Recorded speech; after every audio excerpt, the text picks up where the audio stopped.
ਮਾਣਯੋਗ ਪ੍ਰਧਾਨ ਮੰਤਰੀ ਜੀ ਅਤੇ ਸਭ ਨੂੰ ਨਮਸਕਾਰ। PM ਕਿਸਾਨ ਯੋਜਨਾ ਦੇ ਤਹਿਤ DBT ਰਾਹੀਂ ਧਨ ਰਾਸ਼ੀ ਜਮ੍ਹਾਂ ਕਰਨ ਅਤੇ ਕਿਸਾਨਾਂ ਨਾਲ ਸਿੱਧੀ ਗੱਲਬਾਤ ਕਰਨ ਲਈ ਆਯੋਜਿਤ ਪ੍ਰੋਗਰਾਮ ਵਿੱਚ ਅਸੀਂ ਮਾਣਯੋਗ ਪ੍ਰਧਾਨ ਮੰਤਰੀ ਜੀ ਦਾ ਸਵਾਗਤ ਕਰਦੇ ਹਾਂ। ਮੈਂ ਕੇਂਦਰੀ ਖੇਤੀਬਾੜੀ ਮੰਤਰੀ ਸ਼੍ਰੀ ਨਰਿੰਦਰ ਸਿੰਘ ਤੋਮਰ ਜੀ ਨੂੰ ਸਵਾਗਤੀ ਸ਼ਬਦਾਂ ਦੀ ਬੇਨਤੀ ਕਰਦਾ ਹਾਂ।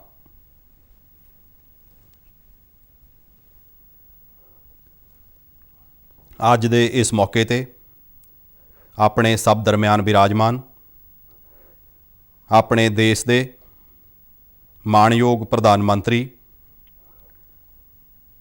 ਅਤੇ ਸੰਸਾਰ ਦੇ ਸਭ ਤੋਂ ਵੱਧ ਹਰਮਨ ਪਿਆਰੇ ਨੇਤਾ ਮਾਣਯੋਗ ਸ਼੍ਰੀ ਨਰਿੰਦਰ ਮੋਦੀ ਜੀ ਇਸ ਮੌਕੇ ਤੇ ਗਵਾਹ ਬਣ ਰਹੇ ਵੱਖੋ ਵੱਖਰੇ ਸੂਬਿਆਂ ਦੇ ਮਾਣਯੋਗ ਮੁੱਖ ਮੰਤਰੀ ਸਾਹਿਬਾਨ,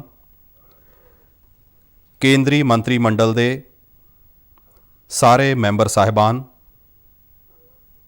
ਕੇਂਦਰੀ ਖੇਤੀਬਾੜੀ ਰਾਜ ਮੰਤਰੀ ਸ਼੍ਰੀਮਾਨ ਕੈਲਾਸ਼ ਚੌਧਰੀ ਜੀ, ਸ਼੍ਰੀਮਤੀ ਸ਼ੋਭਾ ਜੀ, ਸੂਬਿਆਂ ਦੇ ਉਪ ਮੁੱਖ ਮੰਤਰੀ ਸਾਹਿਬਾਨ, ਖੇਤੀਬਾੜੀ ਮੰਤਰੀ ਸਾਹਿਬਾਨ, ਸਕੱਤਰ ਖੇਤੀਬਾੜੀ ਭਾਰਤ ਸਰਕਾਰ ਅਤੇ ਪੂਰੇ ਦੇਸ਼ ਭਰ ਵਿੱਚੋਂ ਸਾਰੇ ਸੂਬਿਆਂ ਤੋਂ ਖੇਤੀ ਨਾਲ ਸੰਬੰਧਿਤ ਸਾਡੇ ਅਧਿਕਾਰੀ ਸਾਹਿਬਾਨ ਅਤੇ ਸੂਬਿਆਂ ਤੋਂ ਖੇਤੀ ਵਿਗਿਆਨ ਕੇਂਦਰਾਂ ਤੋਂ, ਖੇਤੀਬਾੜੀ ਯੂਨੀਵਰਸਿਟੀਆਂ ਤੋਂ ਜੁੜੇ ਹੋਏ ਸਾਡੇ ਕਿਸਾਨ ਭਰਾਵੋ ਤੇ ਭੈਣੋ,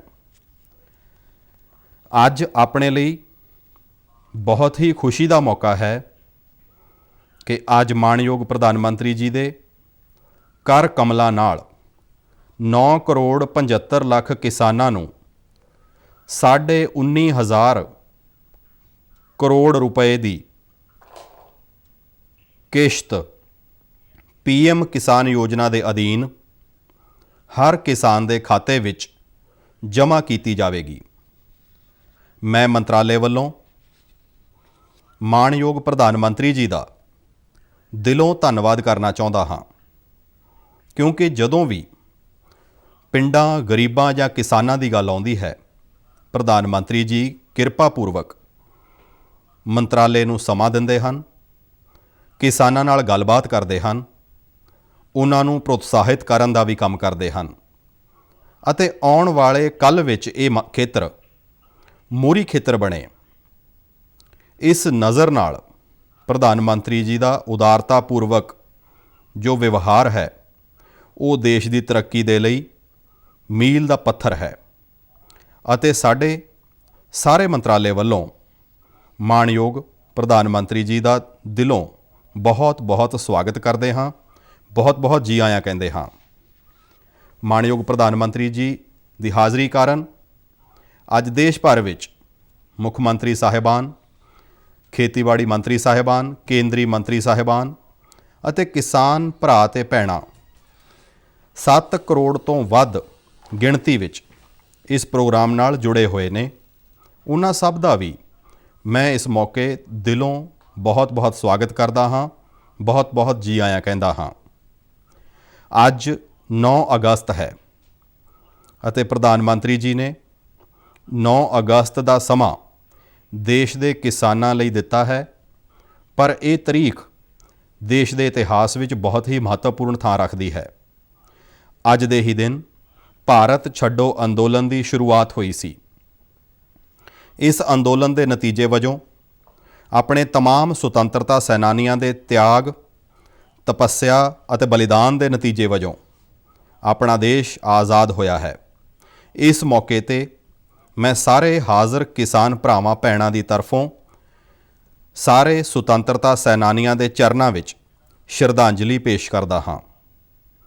ਸਾਰਾ ਦੇਸ਼ ਇਸ ਦਾ ਗਵਾਹ ਹੈ ਕਿ ਪ੍ਰਧਾਨ ਮੰਤਰੀ ਨਰਿੰਦਰ ਮੋਦੀ ਜੀ ਲਗਾਤਾਰ ਦੇਸ਼ ਦੇ ਸਰਬਪੱਖੀ ਵਿਕਾਸ ਦੀ ਦ੍ਰਿਸ਼ਟੀ ਤੋਂ ਕੰਮ ਕਰ ਰਹੇ ਨੇ। ਸੰਪੂਰਨ ਵਿਕਾਸ ਹੋਵੇ, ਸੰਤੁਲਿਤ ਵਿਕਾਸ ਹੋਵੇ, ਦੇਸ਼ ਅੱਗੇ ਵਧੇ, ਦੁਨੀਆ ਵਿੱਚ ਭਾਰਤ ਦਾ ਰੁਤਬਾ ਵਧੇ, ਦੁਨੀਆ ਵਿੱਚ ਭਾਰਤ ਦੀ ਤਾਕਤ ਵਧੇ, ਇਸ ਦ੍ਰਿਸ਼ਟੀ ਨਾਲ ਲਗਾਤਾਰ ਉਹਨਾਂ ਦਾ ਯਤਨ ਰਿਹਾ ਹੈ। ਦੇਸ਼ ਇਸ ਗੱਲ ਦਾ ਗਵਾਹ ਹੈ ਕਿ ਇਸ ਵਾਰ ਜਦੋਂ ਓਲੰਪਿਕ ਹੋਣ ਵਾਲਾ ਸੀ ਤਾਂ ਓਲੰਪਿਕ ਤੋਂ ਪਹਿਲਾਂ ਵੀ ਉਹਨਾਂ ਨੇ ਖਿਡਾਰੀਆਂ ਨਾਲ ਚਰਚਾ ਕੀਤੀ, ਉਹਨਾਂ ਨੂੰ ਪ੍ਰੋਤਸਾਹਿਤ ਕੀਤਾ, ਉਹਨਾਂ ਦਾ ਹੌਸਲਾ ਵਧਾਇਆ। ਖਿਡਾਰੀਆਂ ਦੀ ਮਿਹਨਤ, ਉਹਨਾਂ ਦਾ ਸਮਰਪਣ ਅਤੇ ਪ੍ਰਧਾਨ ਮੰਤਰੀ ਜੀ ਦੀ ਹੌਸਲਾ ਅਫਜ਼ਾਈ, ਉਸ ਦੇ ਨਤੀਜੇ ਵਜੋਂ ਅੱਜ ਆਪਾਂ ਦੇਖ ਰਹੇ ਹਾਂ ਕਿ ਭਾਰਤ ਨੂੰ ਓਲੰਪਿਕ ਵਿੱਚ ਅਨੇਕ ਤਮਗੇ ਹਾਸਲ ਹੋਏ ਨੇ। ਮੈਂ ਇਹ ਕਹਾਂ ਤਾਂ ਅਤਕਥਨੀ ਨਹੀਂ ਹੋਵੇਗੀ, ਓਲੰਪਿਕ ਦੇ ਇਤਿਹਾਸ ਵਿੱਚ ਭਾਰਤ ਦਾ ਇਹ ਸਰਵੋਤਮ ਪ੍ਰਦਰਸ਼ਨ ਹੈ। ਮੈਂ ਕਿਸਾਨ ਭਰਾਵਾਂ ਅਤੇ ਭੈਣਾਂ ਵੱਲੋਂ ਸਭ ਖਿਡਾਰੀਆਂ ਨੂੰ ਵੀ ਬਹੁਤ-ਬਹੁਤ ਸ਼ੁਭਕਾਮਨਾਵਾਂ ਇਸ ਮੌਕੇ ਤੇ ਦੇਣਾ ਚਾਹੁੰਦਾ ਹਾਂ ਅਤੇ ਪ੍ਰਧਾਨ ਮੰਤਰੀ ਜੀ ਨੂੰ ਬਹੁਤ-ਬਹੁਤ ਵਧਾਈ ਇਸ ਮੌਕੇ ਤੇ ਦੇਣਾ ਚਾਹੁੰਦਾ ਹਾਂ। ਆਪਾਂ ਜਾਣਦੇ ਹਾਂ ਕਿ ਪ੍ਰਧਾਨ ਮੰਤਰੀ ਜੀ ਨੇ 2014 ਵਿੱਚ ਜਦੋਂ ਤੋਂ ਕੰਮ ਸੰਭਾਲਿਆ, ਉਦੋਂ ਤੋਂ ਲਗਾਤਾਰ ਉਹਨਾਂ ਦੀ ਇਹ ਕੋਸ਼ਿਸ਼ ਰਹੀ ਹੈ ਕਿ ਗਰੀਬ ਦੇ ਜੀਵਨ ਪੱਧਰ ਵਿੱਚ ਬਦਲਾਅ ਆਏ ਅਤੇ ਕਿਸਾਨ ਦੀ ਆਮਦਨ ਦੁੱਗਣੀ ਹੋਵੇ। ਕਿਸਾਨ ਦੀ ਆਮਦਨ ਦੁੱਗਣੀ ਕਰਨ ਦੇ ਲਈ ਅਨੇਕ ਯੋਜਨਾਵਾਂ ਦਾ ਸੰਚਾਲਨ ਭਾਰਤ ਸਰਕਾਰ ਵੱਲੋਂ ਸੂਬਾ ਸਰਕਾਰਾਂ ਦੇ ਸਹਿਯੋਗ ਨਾਲ ਕੀਤਾ ਜਾ ਰਿਹਾ ਹੈ ਅਤੇ ਉਸ ਦਾ ਨਤੀਜਾ ਨਿਸ਼ਚਿਤ ਰੂਪ ਨਾਲ ਅੱਜ ਆਪਣੇ ਦੇਸ਼ ਨੂੰ ਦੇਖਣ ਨੂੰ ਮਿਲ ਰਿਹਾ ਹੈ। ਜਿੱਥੇ ਸੁਧਾਰ ਦੀ ਲੋੜ ਹੈ, ਉੱਥੇ ਸੁਧਾਰ ਕੀਤੇ ਗਏ ਨੇ। ਖੇਤੀ ਸੁਧਾਰ ਕਾਨੂੰਨਾਂ ਨੂੰ ਲਾਗੂ ਕੀਤਾ ਗਿਆ ਹੈ ਅਤੇ ਨਿੰਮ ਕੋਟਡ ਯੂਰੀਆ ਵਰਗੇ ਅਨੇਕ ਉਪਰਾਲੇ ਦੇਸ਼ ਵਿੱਚ ਕੀਤੇ ਗਏ ਨੇ, ਜਿਸ ਕਰਕੇ ਫਰਟੀਲਾਈਜ਼ਰ ਦੀ ਵਿਵਸਥਾ ਨਿਸ਼ਚਿਤ ਤੌਰ ਉੱਤੇ ਕਿਸਾਨ ਤੱਕ ਪਹੁੰਚੀ ਹੈ ਅਤੇ ਕਿਸਾਨ ਜੋ ਹਰ ਸਾਲ ਆਉਣ ਵਾਲੀ ਪਰੇਸ਼ਾਨੀ ਹੁੰਦੀ ਸੀ, ਉਸ ਤੋਂ ਬਚਿਆ ਹੈ। ਹਾਲੇ ਕੁਝ ਹੀ ਦਿਨ ਪਹਿਲਾਂ ਆਪਾਂ ਜਾਣਦੇ ਹਾਂ ਕਿ ਜਦੋਂ DAP ਦੇ ਕੌਮਾਂਤਰੀ ਭਾਅ ਵਧੇ ਅਤੇ ਉਸ ਵੇਲੇ ਅਜਿਹਾ ਲੱਗ ਰਿਹਾ ਸੀ ਕਿ ਹੁਣ ਕਿਸਾਨ ਨੂੰ ਮਹਿੰਗਾ DAP ਖਰੀਦਣਾ ਪਏਗਾ, ਪਰ ਪ੍ਰਧਾਨ ਮੰਤਰੀ ਜੀ ਨੇ ਥੋੜ੍ਹਾ ਜਿਹਾ ਵੀ ਸਮਾਂ ਨਹੀਂ ਲਗਾਇਆ, ਬੈਠਕ ਕੀਤੀ, ਫੈਸਲਾ ਲਿਆ ਤੇ ਹੁਕਮ ਜਾਰੀ ਕੀਤੇ। ਇੱਕ ਉੱਤੇ 1200 ਰੁਪਏ ਤੱਕ ਦੀ ਸਬਸਿਡੀ ਦੇਣ ਦਾ ਫੈਸਲਾ ਪ੍ਰਧਾਨ ਮੰਤਰੀ ਜੀ ਨੇ ਕੀਤਾ। ਉਸ ਦਾ ਹੀ ਨਤੀਜਾ ਹੈ ਅੱਜ DAP ਦਾ ਇੱਕ ਥੈਲਾ ਕਿਸਾਨ ਨੂੰ 1200 ਰੁਪਏ ਵਿੱਚ ਮਿਲ ਰਿਹਾ ਹੈ। ਫਸਲ ਬੀਮਾ ਰਾਹੀਂ ਕਿਸਾਨਾਂ ਨੂੰ ਇੱਕ ਸਫਲ ਸੁਰੱਖਿਆ ਢਾਲ ਦੇਣ ਦੀ ਕੋਸ਼ਿਸ਼ ਕੀਤੀ ਅਤੇ ਮੈਨੂੰ ਇਹ ਕਹਿੰਦੇ ਹੋਏ ਖੁਸ਼ੀ ਹੈ ਕਿ ਪਿਛਲੇ ਸਾਲਾਂ ਵਿੱਚ 17,000 ਕਰੋੜ ਰੁਪਇਆ ਕਿਸਾਨਾਂ ਦਾ ਪ੍ਰੀਮੀਅਮ ਆਇਆ, ਪਰ ਉਸ ਦੇ ਫਲਸਰੂਪ ਕਿਸਾਨਾਂ ਦੇ ਨੁਕਸਾਨ ਦੀ ਭਰਪਾਈ 94,000 ਕਰੋੜ ਰੁਪਏ ਦੇ ਰੂਪ ਵਿੱਚ ਕੰਪਨੀਆਂ ਦੇ ਰਾਹੀਂ ਕੀਤੀ ਗਈ ਹੈ। ਸਾਡੀ PM ਕਿਸਾਨ ਯੋਜਨਾ ਨਿਸ਼ਚਿਤ ਤੌਰ ਉੱਤੇ ਬਹੁਤ ਹੀ ਸਫਲ ਅਤੇ ਸਾਰਥਕ ਹੈ। ਸਵਾਲ ਇਸ ਯੋਜਨਾ ਦੇ ਅਧੀਨ ਸਾਲ ਵਿੱਚ 3 ਕਿਸ਼ਤਾਂ ਵਿੱਚ 6,000 ਰੁਪਏ ਦੇਣ ਦਾ ਨਹੀਂ ਹੈ। ਸਵਾਲ ਇਸ ਗੱਲ ਦਾ ਹੈ ਕਿ ਇੱਕ ਛੋਟਾ ਕਿਸਾਨ ਜੋ ਸ਼ਾਹੂਕਾਰੀ ਦੇ ਕਰਜ਼ੇ ਨਾਲ ਦਮ ਤੋੜ ਦਿੰਦਾ ਸੀ, ਉਸ ਕਿਸਾਨ ਦੇ ਪ੍ਰਤੀ ਪ੍ਰਧਾਨ ਮੰਤਰੀ ਜੀ ਦੀ ਸੋਚ, ਪ੍ਰਧਾਨ ਮੰਤਰੀ ਜੀ ਦੀ ਸੰਵੇਦਨਸ਼ੀਲਤਾ ਅਤੇ ਉਸ ਦੀ ਤਕਲੀਫ ਵਿੱਚ ਅਤੇ ਉਸ ਦੇ ਅੱਗੇ ਵਧਣ ਵਿੱਚ ਸਹਿਯੋਗ ਕਰਨ ਦੀ ਸਰਕਾਰ ਦੀ ਜੋ ਨੀਅਤ ਹੈ, ਉਹ ਨੀਅਤ ਇਸ ਗੱਲ ਦੀ ਸੂਚਕ ਹੈ ਕਿ ਪ੍ਰਧਾਨ ਮੰਤਰੀ ਜੀ ਕਿਸਾਨ ਨੂੰ ਕਿਸ ਦਿਸ਼ਾ ਵਿੱਚ ਲੈ ਜਾਣਾ ਚਾਹੁੰਦੇ ਹਨ ਅਤੇ ਖੇਤੀ ਦੇ ਖੇਤਰ ਵਿੱਚ ਦੇਸ਼ ਅੱਗੇ ਵਧੇ, ਇਸ ਦ੍ਰਿਸ਼ਟੀ ਨਾਲ ਪ੍ਰਧਾਨ ਮੰਤਰੀ ਜੀ ਕਿੰਨੀ ਵੱਡੀ ਕੋਸ਼ਿਸ਼ ਹੈ, ਇਹ PM ਕਿਸਾਨ ਯੋਜਨਾ ਇਸ ਗੱਲ ਦੀ ਸੂਚਕ ਹੈ। ਅਤੇ ਪਿਛਲੇ ਦਿਨੀ ਮੈਨੂੰ ਧਿਆਨ ਹੈ ਕਿ ਜਦ ਤੋਂ PM ਕਿਸਾਨ ਯੋਜਨਾ ਸ਼ੁਰੂ ਹੋਈ ਹੈ, ਅੱਜ ਦੇ 19,500 ਕਰੋੜ ਰੁਪਏ ਨੂੰ ਛੱਡ ਕੇ ਇਸ ਤੋਂ ਪਹਿਲਾਂ 11 ਕਰੋੜ ਤੋਂ ਵੱਧ ਕਿਸਾਨਾਂ ਨੂੰ 1,37,000 ਕਰੋੜ ਰੁਪਏ ਪ੍ਰਧਾਨ ਮੰਤਰੀ ਜੀ ਵੱਲੋਂ ਕਿਸਾਨਾਂ ਦੇ ਖਾਤੇ ਵਿੱਚ ਪਹੁੰਚਾਉਣ ਦਾ ਇੱਕ ਸਫਲ ਉਪਰਾਲਾ ਕੀਤਾ ਗਿਆ ਹੈ, ਜਿਸ ਦਾ ਲਾਭ ਨਿਸ਼ਚਿਤ ਤੌਰ ਨਾਲ ਕਿਸਾਨਾਂ ਨੂੰ ਮਿਲ ਰਿਹਾ ਹੈ। ਪਿਛਲੇ ਦਿਨੀ ਕੋਵਿਡ ਤੋਂ ਠੀਕ ਪਹਿਲਾਂ ਫਰਵਰੀ 20 ਵਿੱਚ ਪ੍ਰਧਾਨ ਮੰਤਰੀ ਜੀ ਨੇ ਕਿਹਾ ਸੀ ਕਿ ਜੋ ਲੋਕ ਪ੍ਰਧਾਨ ਮੰਤਰੀ ਕਿਸਾਨ ਸਨਮਾਨ ਨਿਧੀ ਦੇ ਪਾਤਰ ਨਹੀਂ ਬਣ ਸਕੇ, ਉਹਨਾਂ ਸਭ ਨੂੰ ਇਸ ਨਾਲ ਜੋੜਨਾ ਚਾਹੀਦਾ ਹੈ। ਅਤੇ ਇਸ ਮੁਹਿੰਮ ਦੀ ਸ਼ੁਰੂਆਤ ਉੱਤਰ ਪ੍ਰਦੇਸ਼ ਦੇ ਚਿੱਤਰਕੂਟ ਤੋਂ ਪ੍ਰਧਾਨ ਮੰਤਰੀ ਜੀ ਨੇ ਕੀਤੀ ਅਤੇ ਉਸ ਤੋਂ ਬਾਅਦ ਲੋਕਡਾਊਨ ਆਇਆ, ਕੋਵਿਡ ਆਇਆ। ਲਗਾਤਾਰ ਅਸੀਂ ਜੋ ਸੰਭਲ ਨਹੀਂ ਪਾ ਰਹੇ ਹਾਂ, ਪਰ ਇਸ ਦੇ ਨਾਲੋਂ ਨਾਲ ਪ੍ਰਧਾਨ ਮੰਤਰੀ ਜੀ ਦਾ ਜੋ ਸੰਕਲਪ ਸੀ, ਉਸ ਸੰਕਲਪ ਦੇ ਨਾਲ ਵਿਭਾਗ ਜੁੜਿਆ, ਬੈਂਕਾਂ ਜੁੜੀਆਂ ਅਤੇ ਸਭ ਲੋਕਾਂ ਨੇ ਮਿਲ ਕੇ ਕੰਮ ਕੀਤਾ ਤਾਂ ਕੋਵਿਡ ਦੇ ਇਸ ਸਮੇਂ ਵੀ 2 ਕਰੋੜ 28 ਲੱਖ ਕਿਸਾਨਾਂ ਨੂੰ 2,32,000 ਕਰੋੜ ਰੁਪਏ ਤੋਂ ਵੱਧ ਦਾ ਕਰਜ਼ ਕਿਸਾਨਾਂ ਨੂੰ ਉਪਲਬਧ ਕਰਵਾਇਆ ਗਿਆ। ਇਹ ਅਭਿਆਨ ਆਪਣੇ ਆਪ ਵਿੱਚ ਇਸ ਗੱਲ ਦਾ ਸੂਚਕ ਹੈ ਕਿ ਗਰੀਬ ਕਿਸਾਨ ਨੂੰ ਕਿਵੇਂ ਤਾਕਤਵਰ ਬਣਾਇਆ ਜਾਵੇ। ਇਸ ਦਿਸ਼ਾ ਵਿੱਚ ਪ੍ਰਧਾਨ ਮੰਤਰੀ ਜੀ ਕਿੰਨੇ ਯਤਨਸ਼ੀਲ ਹਨ। ਅੱਜ ਫਿਰ ਅਸੀਂ ਇੱਕ ਵਾਰ ਸਾਰੇ ਕਿਸਾਨਾਂ ਦੇ ਨਾਲ ਇਸ ਪ੍ਰੋਗਰਾਮ ਰਾਹੀਂ ਮਿਲ ਰਹੇ ਹਾਂ, ਪਰ ਮੈਂ ਕਿਸਾਨ ਭਰਾਵਾਂ ਭੈਣਾਂ ਨੂੰ ਇੱਕ ਪਾਸੇ ਤਾਂ ਇਸ ਗੱਲ ਲਈ ਧੰਨਵਾਦ ਦੇਣਾ ਚਾਹੁੰਦਾ ਹਾਂ ਕਿ ਕੋਵਿਡ ਦੀਆਂ ਵਿਪਰੀਤ ਪਰਿਸਥਿਤੀਆਂ ਵਿੱਚ ਪ੍ਰਧਾਨ ਮੰਤਰੀ ਜੀ ਦੀ ਦੂਰਦ੍ਰਿਸ਼ਟੀ ਵਾਲੀ ਸੋਚ ਦੇ ਕਾਰਨ तमाम ਤਰ੍ਹਾਂ ਦੇ ਖੇਤੀ ਖੇਤਰ ਨੂੰ ਛੋਟ ਦਿੱਤੀ ਗਈ। ਉਸ ਦੇ ਨਤੀਜੇ ਵਜੋਂ ਕਿਸਾਨਾਂ ਨੇ ਬੰਪਰ ਪੈਦਾਵਾਰ ਕੀਤੀ। ਕਿਸਾਨਾਂ ਨੇ ਸਹੀ ਤਰ੍ਹਾਂ ਨਾਲ ਆਪਣੀ ਫਸਲ ਨੂੰ ਘੱਟੋ ਘੱਟ ਸਮਰਥਨ ਮੁੱਲ 'ਤੇ ਵੀ ਵੇਚਿਆ ਤੇ ਬਾਜ਼ਾਰ ਵਿੱਚ ਵੀ ਵੇਚਿਆ ਤੇ ਕਿਸਾਨਾਂ ਨੂੰ ਨਿਸ਼ਚਿਤ ਰੂਪ ਨਾਲ MSP ਦਾ ਵੀ ਪੂਰਨ ਲਾਭ ਮਿਲਿਆ ਹੈ ਅਤੇ ਇਸ ਨਾਲ ਕਿਸਾਨ ਦੀ ਤਾਕਤ ਵਧੀ ਹੈ ਅਤੇ ਆਉਣ ਵਾਲੇ ਕੱਲ੍ਹ ਵਿੱਚ ਵੀ ਜੋ ਫਸਲਾਂ ਅੰਦਾਜ਼ਾ ਹੈ ਉਹ ਨਿਸ਼ਚਿਤ ਤੌਰ 'ਤੇ ਕਿਸਾਨ ਮਿਹਨਤ ਨਾਲ ਕੰਮ ਕਰੇਗਾ ਤੇ ਆਉਣ ਵਾਲੇ ਕੱਲ੍ਹ ਵਿੱਚ ਵੀ ਖੇਤੀ ਦੇ ਖੇਤਰ ਵਿੱਚ ਅਸੀਂ ਚੰਗੀ ਪੈਦਾਵਾਰ ਕਰਨ ਵਿੱਚ ਸਫਲ ਹੋਵਾਂਗੇ। ਦਾਲਾਂ ਤੇ ਤੇਲ ਬੀਜਾਂ ਦੀ ਦ੍ਰਿਸ਼ਟੀ ਤੋਂ ਪ੍ਰਧਾਨ ਮੰਤਰੀ ਨਿਰੰਤਰ ਚਿੰਤਿਤ ਰਹਿੰਦੇ ਨੇ ਅਤੇ ਦਾਲਾਂ ਤੇ ਤੇਲ ਬੀਜ ਦੀ ਦ੍ਰਿਸ਼ਟੀ ਤੋਂ ਅਲੱਗ-ਅਲੱਗ ਪ੍ਰੋਗਰਾਮ ਬਣਾ ਕੇ ਇਸ ਤੇ ਫੋਕਸ ਕੀਤਾ ਜਾ ਰਿਹਾ ਹੈ। ਆਉਣ ਵਾਲੇ ਕੱਲ੍ਹ ਵਿੱਚ ਇਸ ਦੀ ਕਮੀ ਵੀ ਜੋ ਦੇਸ਼ ਵਿੱਚ ਦਿਖਦੀ ਹੈ ਉਹ ਕਮੀ ਨਾ ਰਹੇ, ਬਰਾਮਦ ਉੱਪਰ ਆਪਣੀ ਨਿਰਭਰਤਾ ਘਟੇ ਅਤੇ ਕਿਸਾਨ ਦੀ ਆਮਦਨ ਵਧੇ, ਉਸ ਨੂੰ ਬਣਦੀ ਕੀਮਤ ਮਿਲੇ। ਇਸ ਦਿਸ਼ਾ ਵਿੱਚ ਭਾਰਤ ਸਰਕਾਰ ਪੂਰੇ ਹੱਲੇ ਨਾਲ ਕੰਮ ਕਰ ਰਹੀ ਹੈ। ਅੱਜ ਆਪਣੇ ਸਭ ਲਈ ਖੁਸ਼ਕਿਸਮਤੀ ਦੀ ਗੱਲ ਹੈ ਕਿ ਪ੍ਰਧਾਨ ਮੰਤਰੀ ਜੀ ਫਿਰ ਇੱਕ ਵਾਰ PM ਕਿਸਾਨ ਸਨਮਾਨ ਨਿਧੀ ਦੇ ਪ੍ਰੋਗਰਾਮ ਵਿੱਚ ਆਪਾਂ ਸਭ ਦੇ ਦਰਮਿਆਨ ਮੌਜੂਦ ਨੇ। ਮੈਂ ਕਰੋੜਾਂ ਕਰੋੜ ਕਿਸਾਨਾਂ ਵੱਲੋਂ ਮਾਣਯੋਗ ਪ੍ਰਧਾਨ ਮੰਤਰੀ ਜੀ ਦਾ ਦਿਲੋਂ ਬਹੁਤ-ਬਹੁਤ ਸਵਾਗਤ ਕਰਦਾ ਹਾਂ, ਬਹੁਤ-ਬਹੁਤ ਜੀ ਆਇਆਂ ਕਹਿੰਦਾ ਹਾਂ। ਬਹੁਤ-ਬਹੁਤ ਧੰਨਵਾਦ। ਜੈ ਹਿੰਦ।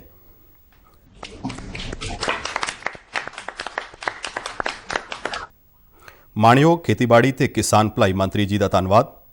ਹੁਣ ਮਾਣਯੋਗ ਪ੍ਰਧਾਨ ਮੰਤਰੀ ਜੀ ਦੇ ਸਾਹਮਣੇ ਇੱਕ ਫਿਲਮ ਦੀ ਪ੍ਰਸਤੁਤੀ ਕੀਤੀ ਜਾ ਰਹੀ ਹੈ। अन्नदाता किसान की खुशहाली और उनकी आय में वृद्धि के लिए भारत सरकार समर्पित है। माननीय प्रधानमंत्री श्री नरेंद्र मोदी जी के दूरदर्शी नेतृत्व में भारत सरकार 7 वर्षों से लगातार खेती को आधुनिक बनाने, किसान साथियों के हितों को सुनिश्चित करने और उनको आत्मनिर्भर भारत का मजबूत भागीदार बनाने के लिए निर्णायक और व्यापक कदम उठा रही है। हमने दुनिया भर में कृषि क्षेत्र में क्या क्रांति आई है, क्या बदलाव आए हैं, क्या नए इनिशिएटिव आए हैं, क्या अर्थव्यवस्था के साथ कैसे जोड़ा है, सारी चीजों का गहन अध्ययन किया। इसके बाद हमने अपने अलग अलग लक्ष्य बनाए और सभी पर एक साथ काम शुरू किया। किसानों को समर्पित भारत सरकार ने कृषि के बजट में 512% की वृद्धि की है, जहां वर्ष 2013-14 का कृषि बजट लगभग 22,000 करोड़ रुपए था। वहीं वर्ष 2020-21 का कृषि बजट 1,34,000 करोड़ रुपए से अधिक किया गया, जिसके कारण किसान कल्याण की विभिन्न योजनाओं का लाभ अन्नदाताओं को मिल रहा है। किसानों को अधिक लाभ देने के लिए सरकार ने अधिसूचित सभी 22 फसलों के न्यूनतम समर्थन मूल्य को लागत से 1.5 गुना किया है, जिसके तहत वर्ष 2013-14 की तुलना में वर्ष 2020-21 में धान के MSP में 43% से अधिक और गेहूं में 41% की वृद्धि की गई है। साथ ही MSP के तहत सरकार ने पिछले 5 सालों में वर्ष 2009 से 14 की तुलना में धान की 2 गुना, तिलहन की 11 गुना और दलहन की 88 गुना से अधिक मूल्य की खरीद की है। किसानों की आवश्यकताओं को ध्यान में रखते हुए कोरोना काल में भी 2 करोड़ से अधिक नए किसान क्रेडिट कार्ड जारी किए गए, जिसके माध्यम से अतिरिक्त 2 लाख करोड़ रुपए से अधिक का ऋण उपलब्ध कराया गया। सरकार के प्रयासों और किसानों की कड़ी मेहनत का ही परिणाम है कि खाद्यान्न के रिकॉर्ड उत्पादन के कारण कोरोना काल में 80 करोड़ से अधिक लोगों को प्रधानमंत्री गरीब कल्याण अन्न योजना के तहत खाद्यान्न की आपूर्ति सुनिश्चित की गई। उत्पादन में आत्मनिर्भर होने के साथ साथ फसल की कटाई के उपरांत उपज की हानि को रोकने और ग्रामीण क्षेत्रों में रोजगार सृजन के उद्देश्य से माननीय प्रधानमंत्री जी ने 1 वर्ष पूर्व एग्रीकल्चर इंफ्रास्ट्रक्चर फंड नामक एक महत्वाकांक्षी केंद्रीय योजना का भी शुभारंभ किया। इस योजना ने मात्र 1 वर्ष में ही सफलता की कई नई मिसालें कायम की हैं, जैसे कि राजस्थान के लाभार्थी श्री यशवर्धन मुंद्रा ने सॉर्टिंग एंड ग्रेडिंग यूनिट लगाकर रोजगार के अवसर पैदा किए। कर्नाटक की महिला उद्यमी श्रीमती ममता वी ने प्राइमरी प्रोसेसिंग सेंटर लगाकर प्रगति की नई राह चुनी है। मध्य प्रदेश के लाभार्थी श्री विपिन त्रिपाठी ने एग्रीकल्चर वेस्ट से बायोफ्यूल बनाने का इनोवेटिव प्राइमरी प्रोसेसिंग सेंटर लगाया है।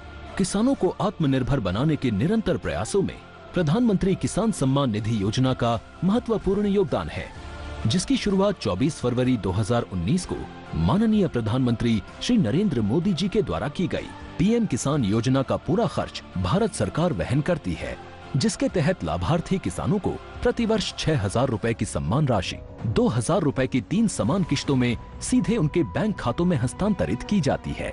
सभी भू जोतधारी किसानों को इसमें शामिल किया गया है। पीएम किसान योजना की लोकप्रियता और सफलता इसी बात से प्रमाणित होती है कि अब तक 10 करोड़ से अधिक किसानों के बैंक खातों में 1,37,000 करोड़ रुपए से अधिक की राशि सीधे ट्रांसफर की जा चुकी है। योजना की 9वीं किश्त के रूप में आज माननीय प्रधानमंत्री श्री नरेंद्र मोदी जी पीएम किसान के 9.5 करोड़ से अधिक लाभार्थियों के बैंक खातों में 19,000 करोड़ रुपए से अधिक की सम्मान राशि ट्रांसफर कर रहे हैं। आत्मनिर्भर हो रहे हैं किसान, मिल रही है उनको एक नई पहचान। ਵੀਡੀਓ ਪ੍ਰਸਤੁਤ ਵੀਡੀਓ ਪੇਸ਼ ਕਰਨ ਲਈ ਧੰਨਵਾਦ। ਹੁਣ ਅਸੀਂ ਮਾਣਯੋਗ ਪ੍ਰਧਾਨ ਮੰਤਰੀ ਜੀ ਨੂੰ ਬੇਨਤੀ ਕਰਾਂਗੇ ਕਿ ਉਹ ਬਟਨ ਦਬਾਉਣ ਅਤੇ ਸਿੱਧੇ ਲਾਭ ਤਬਾਦਲੇ ਰਾਹੀਂ 9,75,46,378 ਕਿਸਾਨਾਂ ਨੂੰ 19,508 ਕਰੋੜ ਰੁਪਏ ਤੋਂ ਵੱਧ ਦੀ ਧਨਰਾਸ਼ੀ ਟ੍ਰਾਂਸਫਰ ਕਰਨ। ਇਹ ਧਨਰਾਸ਼ੀ ਲਾਭਪਾਤਰੀਆਂ ਦੇ ਖਾਤੇ ਵਿੱਚ ਜਮ੍ਹਾਂ ਹੋ ਜਾਵੇਗੀ।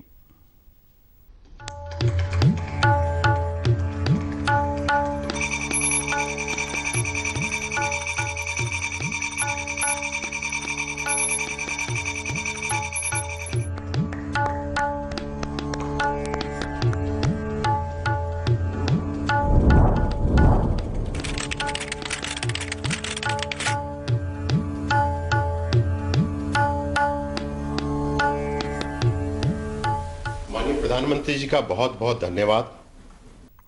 ਹੁਣ ਅਸੀਂ ਮਾਣਯੋਗ ਪ੍ਰਧਾਨ ਮੰਤਰੀ ਜੀ ਨੂੰ ਪੀਐਮ ਕਿਸਾਨ ਯੋਜਨਾ ਦੇ ਲਾਭਪਾਤਰੀ ਗੋਆ ਤੋਂ ਸ਼੍ਰੀਮਤੀ ਪ੍ਰਤਿਭਾ ਵਿਲਿਪ ਜੀ ਨਾਲ ਗੱਲਬਾਤ ਲਈ ਸੱਦਾ ਦਿੰਦੇ ਹਾਂ, ਜੋ ਝੋਨੇ ਦੀ ਖੇਤੀ ਕਰਦੇ ਹਨ, ਕਾਜੂ, ਨਾਰੀਅਲ ਅਤੇ ਸੁਪਾਰੀ ਦੀ ਵੀ ਖੇਤੀ ਕਰਦੇ ਹਨ। ਸ਼੍ਰੀਮਤੀ ਪ੍ਰਤਿਭਾ ਵਿਲਿਪ ਜੀ। प्रतिभा जी नमस्ते। माननीय प्रधानमंत्री जी नमस्कार। ਤੁਸੀਂ ਮਰਾਠੀ ਬੋਲਦੇ ਹੋ ਜਾਂ ਕੋਂਕਣੀ ਬੋਲਦੇ ਹੋ? हिंदी आती है थोड़ी थोड़ी आती है। ਅੱਛਾ ਪ੍ਰਤਿਭਾ ਜੀ ਦੱਸੋ ਕਿ ਤੁਸੀਂ ਕਿੰਨੀਆਂ ਫਸਲਾਂ ਦੀ ਖੇਤੀ ਕਰਦੇ ਹੋ? ਮੈਨੂੰ ਦੱਸੋ ਕਿ ਤੁਸੀਂ ਕਿਸੇ ਖਾਸ ਤਰੀਕੇ ਦਾ ਇਸਤੇਮਾਲ ਕਰਦੇ ਹੋ? ਮੈਨੂੰ ਵੀ ਉਤਸੁਕਤਾ ਹੋ गई है कि मैं भी समझा कि तुसी की करते हो। प्रधानमंत्री जी मैं मिश्रित खेती करती हूँ। इसमें नारियल, काजू, सुपारी, केले आदि शामिल हैं। इसके साथ मैं श्री पद्धति से चावल की भी खेती करती हूँ, जिसमें कम खर्च में अच्छी पैदावार होती है। अच्छा प्रतिभा जी ਇਹ ਦੱਸੋ ਕਿ ਤੁਹਾਨੂੰ ਪੀਐਮ ਕਿਸਾਨ ਯੋਜਨਾ ਦੇ ਰਾਹੀਂ ਇਹ ਜੋ 2-2 ਹਜ਼ਾਰ ਰੁਪਏ ਮਿਲਦੇ ਨੇ ਉਸ ਦਾ ਤੁਹਾਨੂੰ ਕਿੰਨਾ ਲਾਭ ਹੁੰਦਾ ਹੈ, ਕਿੰਨਾ ਉਪਯੋਗ ਹੁੰਦਾ ਹੈ? इस योजना से राशि से मैं बीज, खाद, कीटनाशक लाने में खर्च करती हूँ। इस योजना से मुझे बहुत लाभ हुआ। ਤਾਂ ਪ੍ਰਤਿਭਾ ਜੀ ਤੁਸੀਂ ਹਿੰਦੀ ਕਿਵੇਂ ਬੋਲ ਲੈਂਦੇ ਹੋ? ਤੁਹਾਡੇ ਤਾਂ ਸਭ ਕੋਂਕਣੀ ਬੋਲਦੇ ਹਨ। कोंकणी बोल रहे ਹਿੰਦੀ ਫਿਲਮਾਂ ਦੇਖਦੇ ਹੋਵੋਗੇ। देखती है और स्कूल में पढ़ लिखा।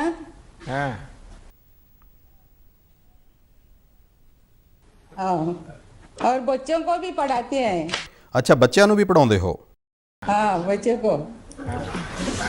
ਅੱਛਾ ਬੱਚੇ ਕੀ ਪੜ੍ਹਦੇ ਨੇ? अभी 2 की शादी हुई और इसने एक ने टीवाई किया था, दूसरी 10th, तीसरी 12th हो गई यानी ये टीवाई है। ਤੁਸੀਂ ਇੰਨੇ ਸਾਰੇ ਖੇਤੀ ਦੇ ਪ੍ਰਯੋਗ ਕਰਦੇ ਹੋ ਤਾਂ ਬਾਕੀ ਕਿਸਾਨ ਦੇਖਣ ਲਈ ਆਉਂਦੇ ਨੇ? ਤੁਸੀਂ ਕੀ ਕਰਦੇ ਹੋ, ਕਿਵੇਂ ਕਰਦੇ ਹੋ? ਇਕੱਠੀਆਂ ਇੱਕ ਹੀ ਜ਼ਮੀਨ ਵਿੱਚ ਇੰਨੀਆਂ ਚੀਜ਼ਾਂ ਇਕੱਠੀਆਂ? नहीं, मेरा पति भी मुझे हाथ बढ़ाता है और बच्चे भी बढ़ाते हैं और मजदूर भी थोड़े लेते हैं। ਨਹੀਂ, ਆਂਢ ਗੁਆਂਢ ਦੇ ਲੋਕ ਆਉਂਦੇ ਨੇ ਦੇਖਣ? ਹੋਰ ਕਿਸਾਨ ਆਉਂਦੇ ਦੇਖਣ? और आते हैं। हाँ, ਫਿਰ ਉਹ ਪੁੱਛਦੇ ਨੇ ਤੁਸੀਂ ਇਹ ਕਮਾਲ ਕਿਵੇਂ ਕੀਤਾ? और उसको मालूम है, हाँ, उसने हमको एग्रीकल्चर में सब उसका ट्रेनिंग दिया था।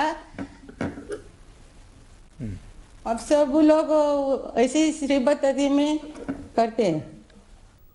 ਪ੍ਰਤਿਭਾ ਜੀ, ਸਭ ਤੋਂ ਪਹਿਲਾਂ ਤਾਂ ਤੁਹਾਨੂੰ ਵਧਾਈ ਕਿ ਤੁਸੀਂ ਇੰਨੀ ਤਰ੍ਹਾਂ ਦੀਆਂ ਫਸਲਾਂ ਉਗਾਉਂਦੇ ਹੋ। ਇਸ ਵਿੱਚ ਬਹੁਤ ਮਿਹਨਤ ਲੱਗਦੀ ਹੈ, ਫਸਲਾਂ ਦਾ ਧਿਆਨ ਰੱਖਣਾ ਪੈਂਦਾ ਹੈ। ਤੁਸੀਂ ਇਹ ਸਾਰੇ ਕੰਮ ਬਹੁਤ ਹੀ ਬਾਖੂਬੀ ਕਰ ਰਹੇ ਹੋ। ਪ੍ਰਤਿਭਾ ਜੀ, ਜਦ ਅਸੀਂ PM ਕਿਸਾਨ ਯੋਜਨਾ ਸ਼ੁਰੂ ਕੀਤੀ ਤਾਂ ਕਿਹਾ ਜਾਂਦਾ ਸੀ ਕਿ ਇਸ ਰਕਮ ਨਾਲ ਕਿਸਾਨ ਦਾ ਕੀ ਭਲਾ ਹੋਵੇਗਾ। ਅੱਜ ਤੁਸੀਂ ਦੱਸ ਦਿੱਤਾ ਕਿ ਸਾਡੇ ਕਿਸਾਨ ਇਸ ਰਕਮ ਦਾ ਕਿੰਨਾ ਵਧੀਆ ਇਸਤੇਮਾਲ ਕਰ ਰਹੇ ਨੇ। ਮੇਰੀਆਂ ਤੁਹਾਨੂੰ ਬਹੁਤ-ਬਹੁਤ ਸ਼ੁਭਕਾਮਨਾਵਾਂ ਅਤੇ ਤੁਹਾਡੇ ਬੱਚੇ ਪੜ੍ਹ ਲਿਖ ਕੇ ਬਹੁਤ ਅੱਗੇ ਜਾਣ। ਇਹ ਮੇਰਾ ਉਹਨਾਂ ਨੂੰ ਆਸ਼ੀਰਵਾਦ ਹੈ। आपको मेरे हृदय से प्रणाम। ਧੰਨਵਾਦ। ਧੰਨਵਾਦ ਸ਼੍ਰੀਮਤੀ ਪ੍ਰਤਿਭਾ ਜੀ। ਮਾਣਯੋਗ ਪ੍ਰਧਾਨ ਮੰਤਰੀ ਨੂੰ ਦੱਸਦੇ ਹੋਏ ਬਹੁਤ ਖੁਸ਼ੀ ਹੋ ਰਹੀ ਹੈ ਕਿ ਅੱਜ ਹੀ ਦੇ ਦਿਨ ਬੀਤੇ ਸਾਲ ਤੁਸੀਂ ਇਹ ਕ੍ਰਿਸ਼ੀ ਯੋਜਨਾ ਸ਼ੁਰੂ ਕੀਤੀ ਸੀ। ਅੱਜ ਉਹਦਾ 1 ਸਾਲ ਪੂਰਾ ਹੋ ਗਿਆ ਹੈ। ਹੁਣ ਮੈਂ ਮਹਾਰਾਸ਼ਟਰ ਦੇ ਸ਼੍ਰੀ ਦੇਵੇਂਦਰ ਦਾਨੇਸ਼ਵਰ ਤਪੇਦਕਰ ਨੂੰ ਸੱਦਾ ਦੇਵਾਂਗਾ ਜੋ ਖੇਤੀ ਯੋਜਨਾ ਦੇ ਲਾਭਪਾਤਰੀ ਹਨ। ਇਸ ਯੋਜਨਾ ਤਹਿਤ ਸ਼੍ਰੀ ਦੇਵੇਂਦਰ ਜੀ ਦੁਆਰਾ ਮਹਾਰਾਸ਼ਟਰ ਵਿੱਚ ਅੰਬ ਅਤੇ ਕੇਲਾ ਪਕਾਉਣ ਦਾ ਪ੍ਰੋਜੈਕਟ ਸਥਾਪਿਤ ਕੀਤਾ ਗਿਆ ਹੈ। ਸ਼੍ਰੀ ਦੇਵੇਂਦਰ ਜੀ। ਦੇਵੇਂਦਰ ਜੀ ਨਮਸਕਾਰ। ਨਮਸਕਾਰ ਸਰ, ਦੱਸੋ ਕੀ ਕਰਦੇ ਹੋ ਤੁਸੀਂ? ਬੇਸਿਕਲੀ ਮੈਂ ਇੱਕ ਕਿਸਾਨ ਹਾਂ, ਅੰਬ ਉਤਪਾਦਕ ਹਾਂ। ਮੈਂ ਅੰਬ ਪੈਦਾ ਕਰਦਾ ਅਤੇ ਇਸ ਪ੍ਰੋਜੈਕਟ ਤੋਂ ਪਹਿਲਾਂ 14-15 ਦਿਨ ਲੱਗਦੇ ਸੀ। ਹੁਣ ਇਸ ਦੀ ਵਜ੍ਹਾ ਕਰਕੇ ਮੈਂ 4-5 ਦਿਨ ਵਿੱਚ ਅੰਬ ਪਕਾ ਲੈਂਦਾ ਹਾਂ। ਯਾਨੀ ਆਰਗੈਨਿਕ ਵੇ ਹੈ ਜਾਂ ਕਾਰਬਾਈਡ ਦਾ ਉਪਯੋਗ ਕਰਦੇ ਹੋ? ਨਹੀਂ, ਪੂਰੀ ਤਰ੍ਹਾਂ ਆਰਗੈਨਿਕ ਹੈ, ਸਾਇੰਟੀਫਿਕਲੀ ਸਾਬਤ ਹੈ ਅਤੇ ਕੋਈ ਹਾਨੀਕਾਰਕ ਨਹੀਂ ਸਿਹਤ ਲਈ। ਤੁਹਾਡੀ ਪੜ੍ਹਾਈ ਕੀ ਹੈ? Diploma in civil engineering. ਅੱਛਾ, ਫਿਰ ਤੁਸੀਂ ਖੇਤੀ 'ਚ ਲੱਗ ਗਏ। ਹਾਂ, ਪਿਤਾ ਜੀ ਪਹਿਲਾਂ ਤੋਂ ਹੀ ਖੇਤੀ ਕਰਦੇ ਸੀ। ਉਸ ਤੋਂ ਬਾਅਦ ਮੈਂ ਅਤੇ ਮੇਰਾ ਭਰਾ ਅਤੇ ਮੇਰੀ ਪੂਰੀ ਫੈਮਿਲੀ ਲੱਗ ਗਏ ਖੇਤੀ ਵਿੱਚ ਸਰ। ਤੁਸੀਂ ਫਸਲ ਪਕਾਉਣ ਦਾ ਕੰਮ ਕਰਦੇ ਹੋ ਤਾਂ ਫਸਲ ਕਦੇ-ਕਦੇ ਖਰਾਬ ਵੀ ਹੋ ਜਾਂਦੀ ਹੋਏਗੀ। ਫਲ ਪਕਾਉਂਦੇ ਹੋ ਤੁਸੀਂ ਤਾਂ? ਹਾਂ, ਹੁੰਦੀ ਸੀ, ਪਹਿਲਾਂ ਹੁੰਦੀ ਸੀ। ਜਦੋਂ ਅਸੀਂ ਪਕਾਉਂਦੇ ਸੀ ਉਸ ਵੇਲੇ 20-30% ਖਰਾਬ ਹੋਣ ਦਾ ਚਾਂਸ ਸੀ। ਪਰ ਹੁਣ ਇਹ ਰਾਈਪਨਿੰਗ ਚੈਂਬਰ ਕਰਕੇ ਕੀ ਹੋਇਆ ਕਿ ਹੁਣ 20 ਤੋਂ 28 ਤੋਂ 30 ਡਿਗਰੀ ਦਾ ਤਾਪਮਾਨ ਬਰਕਰਾਰ ਰਹਿੰਦਾ ਹੈ। ਤਾਂ ਉਸ ਵਿੱਚ ਸਪੌਂਜੀ ਟਿਸ਼ੂ ਦਾ ਜੋ ਇਸ਼ੂ ਸੀ ਤਾਪਮਾਨ ਕਰਕੇ ਉਹ ਖਤਮ ਹੋ ਗਿਆ। 28 ਤੋਂ 30 ਡਿਗਰੀ ਬਰਕਰਾਰ ਰਹਿੰਦਾ ਹੈ ਅਤੇ ਉਸ ਨਾਲ ਸਪੌਂਜੀ ਟਿਸ਼ੂ ਨਿਕਲ ਗਿਆ ਸਰ। ਤਾਂ ਤੁਹਾਡਾ ਇਹ ਕਿਸਾਨਾਂ ਨੂੰ ਪਤਾ ਹੈ ਕਿ ਹੁਣ ਲੋਕ ਇਹ ਕਾਰਬਾਈਡ ਨਾਲ ਪਕਾਏ ਹੋਏ ਫਲ ਖਾਣਾ ਪਸੰਦ ਨਹੀਂ ਕਰਦੇ ਹਨ। ਆਰਗੈਨਿਕ ਤਰੀਕੇ ਨਾਲ ਪੱਕੇ ਹੋਏ ਫਲ ਖਾਣਾ ਪਸੰਦ ਕਰਦੇ ਨੇ ਅਤੇ ਇਸ ਲਈ ਉਹਨਾਂ ਨੂੰ ਪੈਸੇ ਜ਼ਿਆਦਾ ਮਿਲਦੇ ਨੇ ਕਿਸਾਨਾਂ ਨੂੰ। ਹਾਂ ਬਿਲਕੁਲ, ਤੁਸੀਂ ਦੇਖੋ ਅਸੀਂ ਖੁਦ ਦਾ ਪ੍ਰੋਡਕਟ ਬਣਾ ਦਿੱਤਾ ਹੈ। ਮੈਂ ਕੀ ਕੀਤਾ, ਮੈਂ ਮਾਰਕੀਟ ਬਣਾ ਲਈ। ਮੇਰਾ ਜੋ ਬ੍ਰਾਂਡ ਹੈ ਉਸ ਦਾ ਨਾਮ ਹੈ ਸ਼੍ਰੀ ਵਿਸ਼ੇਸ਼ਵਰ ਮੈਂਗੋ ਅਤੇ ਉਸ ਉੱਪਰ ਮੈਂ ਲਿਖ ਸਕਦਾ ਹਾਂ ਕਿ ਸਾਇੰਟੀਫਿਕਲੀ ਪ੍ਰੂਵਨ ਆਰਗੈਨਿਕ ਰਿਪਨ ਲਿਖ ਸਕਦਾ ਹਾਂ।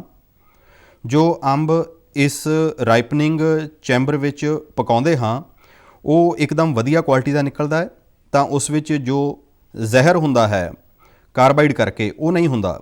ਇਸ ਲਈ ਇਹ ਹਾਨੀਕਾਰਕ ਨਹੀਂ ਹੈ, ਪੂਰਾ ਸੁਰੱਖਿਅਤ ਹੈ। ਦੇਵੇਂਦਰ ਜੀ, ਇਹ ਦੱਸੋ ਕਿ ਤੁਹਾਡੇ ਮਨ ਵਿੱਚ ਇਹ ਵਿਚਾਰ ਕਿਵੇਂ ਆਇਆ ਕਿ ਤੁਸੀਂ ਇਹ ਫਲ ਪਕਾਉਣ ਦਾ ਪ੍ਰੋਜੈਕਟ ਸ਼ੁਰੂ ਕਰੋ?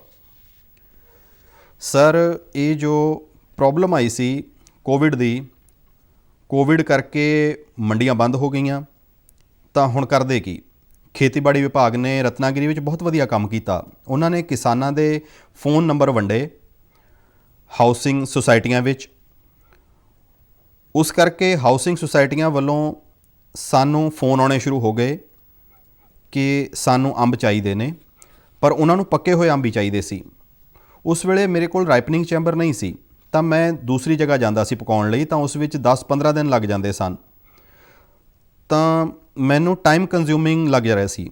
ਤਾਂ ਸੋਚਿਆ ਚਲੋ ਆਪਣਾ ਰਾਈਪਨਿੰਗ ਚੈਂਬਰ ਹੋ ਸਕੇ, ਤਾਂ ਮੈਂ ਖੁਦ ਬੈਂਕ ਆਫ ਇੰਡੀਆ ਦੇ ਮੈਨੇਜਰ ਨੂੰ ਮਿਲਿਆ। ਤਾਂ ਉਹ ਬੋਲੇ ਕਿ ਐਗਰੀਕਲਚਰ ਇਨਫਰਾਸਟ੍ਰਕਚਰ ਕਰਕੇ ਇੱਕ ਸਕੀਮ ਹੈ ਜਿਸ ਵਿੱਚ ਤੁਸੀਂ ਇਹ ਪ੍ਰੋਜੈਕਟ ਕਰ ਸਕਦੇ ਹੋ।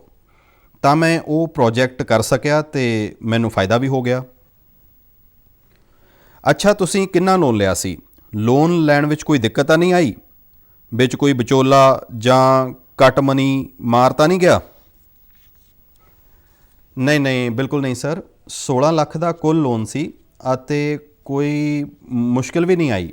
ਜਿਵੇਂ ਕਿ ਮੈਂ ਬੈਂਕ ਗਿਆ ਤਾਂ ਬੈਂਕ ਨੇ ਬਹੁਤ ਚੰਗੀ ਤਰ੍ਹਾਂ ਸਹਿਯੋਗ ਕੀਤਾ। ਉਹਨਾਂ ਨੇ 2 ਹਫ਼ਤੇ ਵਿੱਚ ਹੀ ਮੇਰਾ ਲੋਨ ਸੈਂਕਸ਼ਨ ਕਰ ਦਿੱਤਾ ਅਤੇ ਪੋਰਟਲ 'ਤੇ ਵੀ ਉਹਨਾਂ ਨੇ ਹੀ ਭਰ ਦਿੱਤਾ। ਸਰ ਦੇਵੇਂਦਰ ਜੀ, ਤੁਸੀਂ ਇੰਜੀਨੀਅਰ ਹੋ ਕੇ ਖੇਤੀ ਵਿੱਚ ਵਾਪਸ ਆ ਗਏ ਤਾਂ ਮਾਤਾ ਜੀ ਪਿਤਾ ਜੀ ਨੂੰ ਥੋੜ੍ਹੀ ਨਾਰਾਜ਼ਗੀ ਤਾਂ ਹੋਈ ਹੋਵੇਗੀ ਸ਼ੁਰੂ ਵਿੱਚ? ਪਿਤਾ ਜੀ ਤਾਂ ਮੇਰੇ ਨਹੀਂ ਹਨ, ਪਰ ਮਾਤਾ ਜੀ ਮੈਨੂੰ ਪਹਿਲਾਂ ਤੋਂ ਹੀ ਕਹਿੰਦੇ ਸਨ ਖੇਤੀ ਕਰੋ, ਖੇਤੀ ਕਰੋ, ਅਤੇ ਉਹਨਾਂ ਦਾ ਖੁਦ ਦਾ ਪਿਛੋਕੜ ਵੀ ਖੇਤੀ ਦਾ ਹੀ ਹੈ। ਤਾਂ ਉਹਨਾਂ ਨੇ ਪਹਿਲਾਂ ਤੋਂ ਹੀ ਪ੍ਰਮੋਟ ਕੀਤਾ। ਪਹਿਲਾਂ ਮੈਨੂੰ ਹੀ ਸੀ ਇੰਜੀਨੀਅਰ ਕਰਨ ਦਾ, ਪਰ ਫਿਰ ਮੈਂ ਖੇਤੀ ਵਿੱਚ ਆ ਗਿਆ। ਤੁਸੀਂ ਆਪਣੇ ਮਾਤਾ ਜੀ ਦੀ ਇੱਛਾ ਪੂਰੀ ਕਰ ਦਿੱਤੀ। ਬਿਲਕੁਲ ਸਰ। ਦੇਵੇਂਦਰ ਜੀ ਦੇਖੋ, ਤੁਸੀਂ ਇੱਕ ਉਦਾਹਰਣ ਹੋ। ਜਦ ਇੱਕ ਕਿਸਾਨ ਖੁਦ ਹੀ ਉੱਦਮੀ ਬਣਦਾ ਹੈ ਅਤੇ ਜਦ ਪੜ੍ਹਿਆ ਲਿਖਿਆ ਨੌਜਵਾਨ ਖੇਤੀ ਵਿੱਚ ਆਉਂਦਾ ਹੈ ਤਾਂ ਕਿੰਨਾ ਵੱਡਾ ਬਦਲਾਅ ਆ ਸਕਦਾ ਹੈ। ਅੱਜ ਤੁਸੀਂ ਆਪਣੇ ਪ੍ਰੋਜੈਕਟ ਦੇ ਰਾਹੀਂ ਨਾ ਸਿਰਫ ਆਪਣੇ ਪਰਿਵਾਰ ਦਾ, ਸਗੋਂ ਆਪਣੇ ਸਾਥੀ ਕਿਸਾਨਾਂ ਦਾ ਵੀ ਇੱਕ ਤਰ੍ਹਾਂ ਨਾਲ ਭਲਾ ਵੀ ਕਰ ਰਹੇ ਹੋ ਅਤੇ ਉਹਨਾਂ ਦੇ ਅੰਦਰ ਕੁਝ ਕਰਨ ਦੀ ਭਾਵਨਾ ਵੀ ਜਗਾ ਰਹੇ ਹੋ। ਦੇਵੇਂਦਰ ਜੀ, ਤੁਸੀਂ ਦੱਸਿਆ ਕਿ ਤੁਹਾਨੂੰ ਲੋਨ ਕਿੰਨੀ ਆਸਾਨੀ ਨਾਲ ਮਿਲ ਗਿਆ। ਅੱਜ ਤੋਂ 6 ਸਾਲ ਪਹਿਲਾਂ ਤਾਂ ਗਰੀਬ ਕਿਸਾਨਾਂ ਨੂੰ ਲੋਨ ਮਿਲਣ ਵਿੱਚ ਕਿੰਨੀ ਦਿੱਕਤ ਆਉਂਦੀ ਸੀ, ਉਹ ਸਭ ਜਾਣਦੇ ਨੇ। ਸਾਡੀ ਕੋਸ਼ਿਸ਼ ਹੈ ਕਿ ਸਾਡੇ ਕਿਸਾਨਾਂ ਨੂੰ ਪੈਸਿਆਂ ਦੀ, ਸਰੋਤਾਂ ਦੀ ਕਿਸੇ ਤਰ੍ਹਾਂ ਦੀ ਕਮੀ ਨਾ ਹੋਵੇ। ਅਸੀਂ ਇਸੇ ਯਤਨ ਵਿੱਚ ਲੱਗੇ ਹੋਏ ਹਾਂ। ਚਲੋ ਦੇਵੇਂਦਰ ਜੀ, ਤੁਹਾਨੂੰ ਬਹੁਤ-ਬਹੁਤ ਸ਼ੁਭਕਾਮਨਾਵਾਂ ਅਤੇ ਤੁਹਾਡੇ ਮਾਤਾ ਜੀ ਨੂੰ ਵੀ ਪ੍ਰਣਾਮ, ਜਿਨ੍ਹਾਂ ਨੇ ਤੁਹਾਨੂੰ ਇਹ ਸੰਸਕਾਰ ਵੀ ਦਿੱਤੇ, ਸਿੱਖਿਆ ਵੀ ਦਿੱਤੀ ਅਤੇ ਤੁਹਾਨੂੰ ਖੇਤੀ ਦੇ ਕੰਮ ਵਿੱਚ ਫਿਰ ਤੋਂ ਲਗਾ ਦਿੱਤਾ। ਤੁਹਾਡੇ ਮਾਤਾ ਜੀ ਨੂੰ ਵੀ ਮੇਰਾ ਪ੍ਰਣਾਮ। ਸਰ ਜੀ, ਤੁਸੀਂ ਅੰਬ ਦੇ ਮੌਸਮ ਵਿੱਚ ਜ਼ਰੂਰ ਆਉਣਾ। ਦੇਖੋ, ਰਤਨਾਗਿਰੀ ਦਾ ਅੰਬ ਤਾਂ ਬਹੁਤ ਮਸ਼ਹੂਰ ਹੈ, ਪਰ ਇਸ ਵਾਰ ਤਾਂ ਤੁਸੀਂ ਲੋਕ ਹੜ੍ਹਾਂ ਕਰਕੇ ਵੀ ਬਹੁਤ ਪਰੇਸ਼ਾਨ ਹੋ। ਬਾਰਿਸ਼ ਨੇ ਵੀ ਤੁਹਾਨੂੰ ਕਾਫੀ ਪਰੇਸ਼ਾਨ ਕੀਤਾ, ਪਰ ਤੁਹਾਡੇ ਸੱਦੇ ਲਈ ਬਹੁਤ-ਬਹੁਤ ਧੰਨਵਾਦ ਤੁਹਾਡਾ। ਧੰਨਵਾਦ ਦੇਵੇਂਦਰ ਜੀ। ਹੁਣ ਮੈਂ ਉੱਤਰ ਪ੍ਰਦੇਸ਼ ਦੇ ਸ਼੍ਰੀ ਸ਼ਿਆਮਾਚਾਰਿਆ ਉਪਾਧਿਆਏ ਜੀ ਨੂੰ ਸੱਦਾ ਦੇਵਾਂਗਾ, ਜੋ ਇਸ ਯੋਜਨਾ ਦੇ ਲਾਭਪਾਤਰੀ ਹਨ। ਸ਼੍ਰੀ ਸ਼ਿਆਮਾ ਉਪਾਧਿਆਏ ਜੀ ਇੱਕ FPO ਦੇ ਸੰਚਾਲਕ ਹਨ ਅਤੇ ਉਸ ਦੇ ਨਿਰਦੇਸ਼ਕ ਵੀ ਨੇ। ਸ਼੍ਰੀ ਉਪਾਧਿਆਏ ਜੀ। ਸ਼ਿਆਮਾਚਾਰਿਆ ਜੀ ਨਮਸਤੇ। ਸ਼ਿਆਮਾਚਾਰਿਆ ਜੀ, ਦੱਸੋ ਕਿ ਤੁਹਾਡੇ ਕੋਲ ਕਿੰਨੀ ਜ਼ਮੀਨ ਹੈ ਅਤੇ ਤੁਸੀਂ ਕਿੰਨੇ ਰਕਬੇ ਵਿੱਚ ਵਾਹੀ ਕਰਦੇ ਹੋ? ਮੇਰਾ ਨਾਂ ਸ਼ਿਆਮਾਚਾਰਿਆ ਹੈ। ਮੈਂ ਮੈਡੀ ਐਰੋਮਾ ਐਗਰੋ ਕੰਪਨੀ ਦਾ ਗਠਨ ਕੀਤਾ 2018 'ਚ ਅਤੇ ਆਪਣੇ 517 ਮੈਂਬਰਾਂ ਵੱਲੋਂ ਅਸੀਂ ਦਵਾਈਆਂ ਅਤੇ ਸਗਲ ਫਸਲਾਂ ਦੀ ਖੇਤੀ ਕਰਵਾ ਰਹੇ ਹਾਂ। ਪਹਿਲਾਂ ਕੀ ਕਰਦੇ ਹੁੰਦੇ ਸੀ ਤੁਸੀਂ? ਪਹਿਲਾਂ ਸਰ ਮੈਂ ਬੋਟਨੀ 'ਚ ਗ੍ਰੈਜੂਏਸ਼ਨ ਕੀਤੀ ਅਤੇ ਫਿਰ B.Ed ਦੀ ਡਿਗਰੀ ਹਾਸਲ ਕੀਤੀ ਅਤੇ ਫਿਰ ਮੈਂ ਇੱਕ ਇੰਸ਼ੋਰੈਂਸ ਕੰਪਨੀ ਵਿੱਚ ਵੀ ਕੰਮ ਕੀਤਾ। ਮੇਰੇ ਪਿਤਾ ਵੀ ਇੱਕ ਕਿਸਾਨ ਸਨ, ਤਾਂ ਕਰਕੇ ਮੇਰਾ ਧਿਆਨ ਖੇਤੀ ਵੱਲ ਸੀ।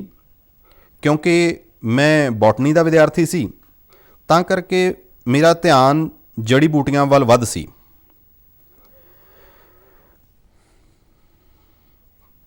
ਤੁਸੀਂ ਸਰਕਾਰ ਨੂੰ ਵੀ ਜਾਣਦੇ ਹੋ, ਵਿਸ਼ੇ ਦੇ ਵੀ ਮਾਹਰ ਹੋ ਤੇ ਪੂਰੀ ਤਰ੍ਹਾਂ ਆਪਣੀ ਜ਼ਿੰਦਗੀ ਇਸ 'ਚ ਲਗਾਈ ਹੈ, ਤਾਂ ਮੈਨੂੰ ਲੱਗਦਾ ਹੈ ਕਿ ਤੁਹਾਨੂੰ ਸਰਕਾਰ ਦੀ ਇਸ ਯੋਜਨਾ ਦਾ ਲਾਹਾ ਲੈਣਾ ਚਾਹੀਦਾ ਹੈ ਤੇ ਕਿਵੇਂ ਲਾਹਾ ਲੈਣਾ ਹੈ ਇਹ ਵੀ ਤੁਹਾਨੂੰ ਚੰਗੀ ਤਰ੍ਹਾਂ ਪਤਾ ਹੋਣਾ।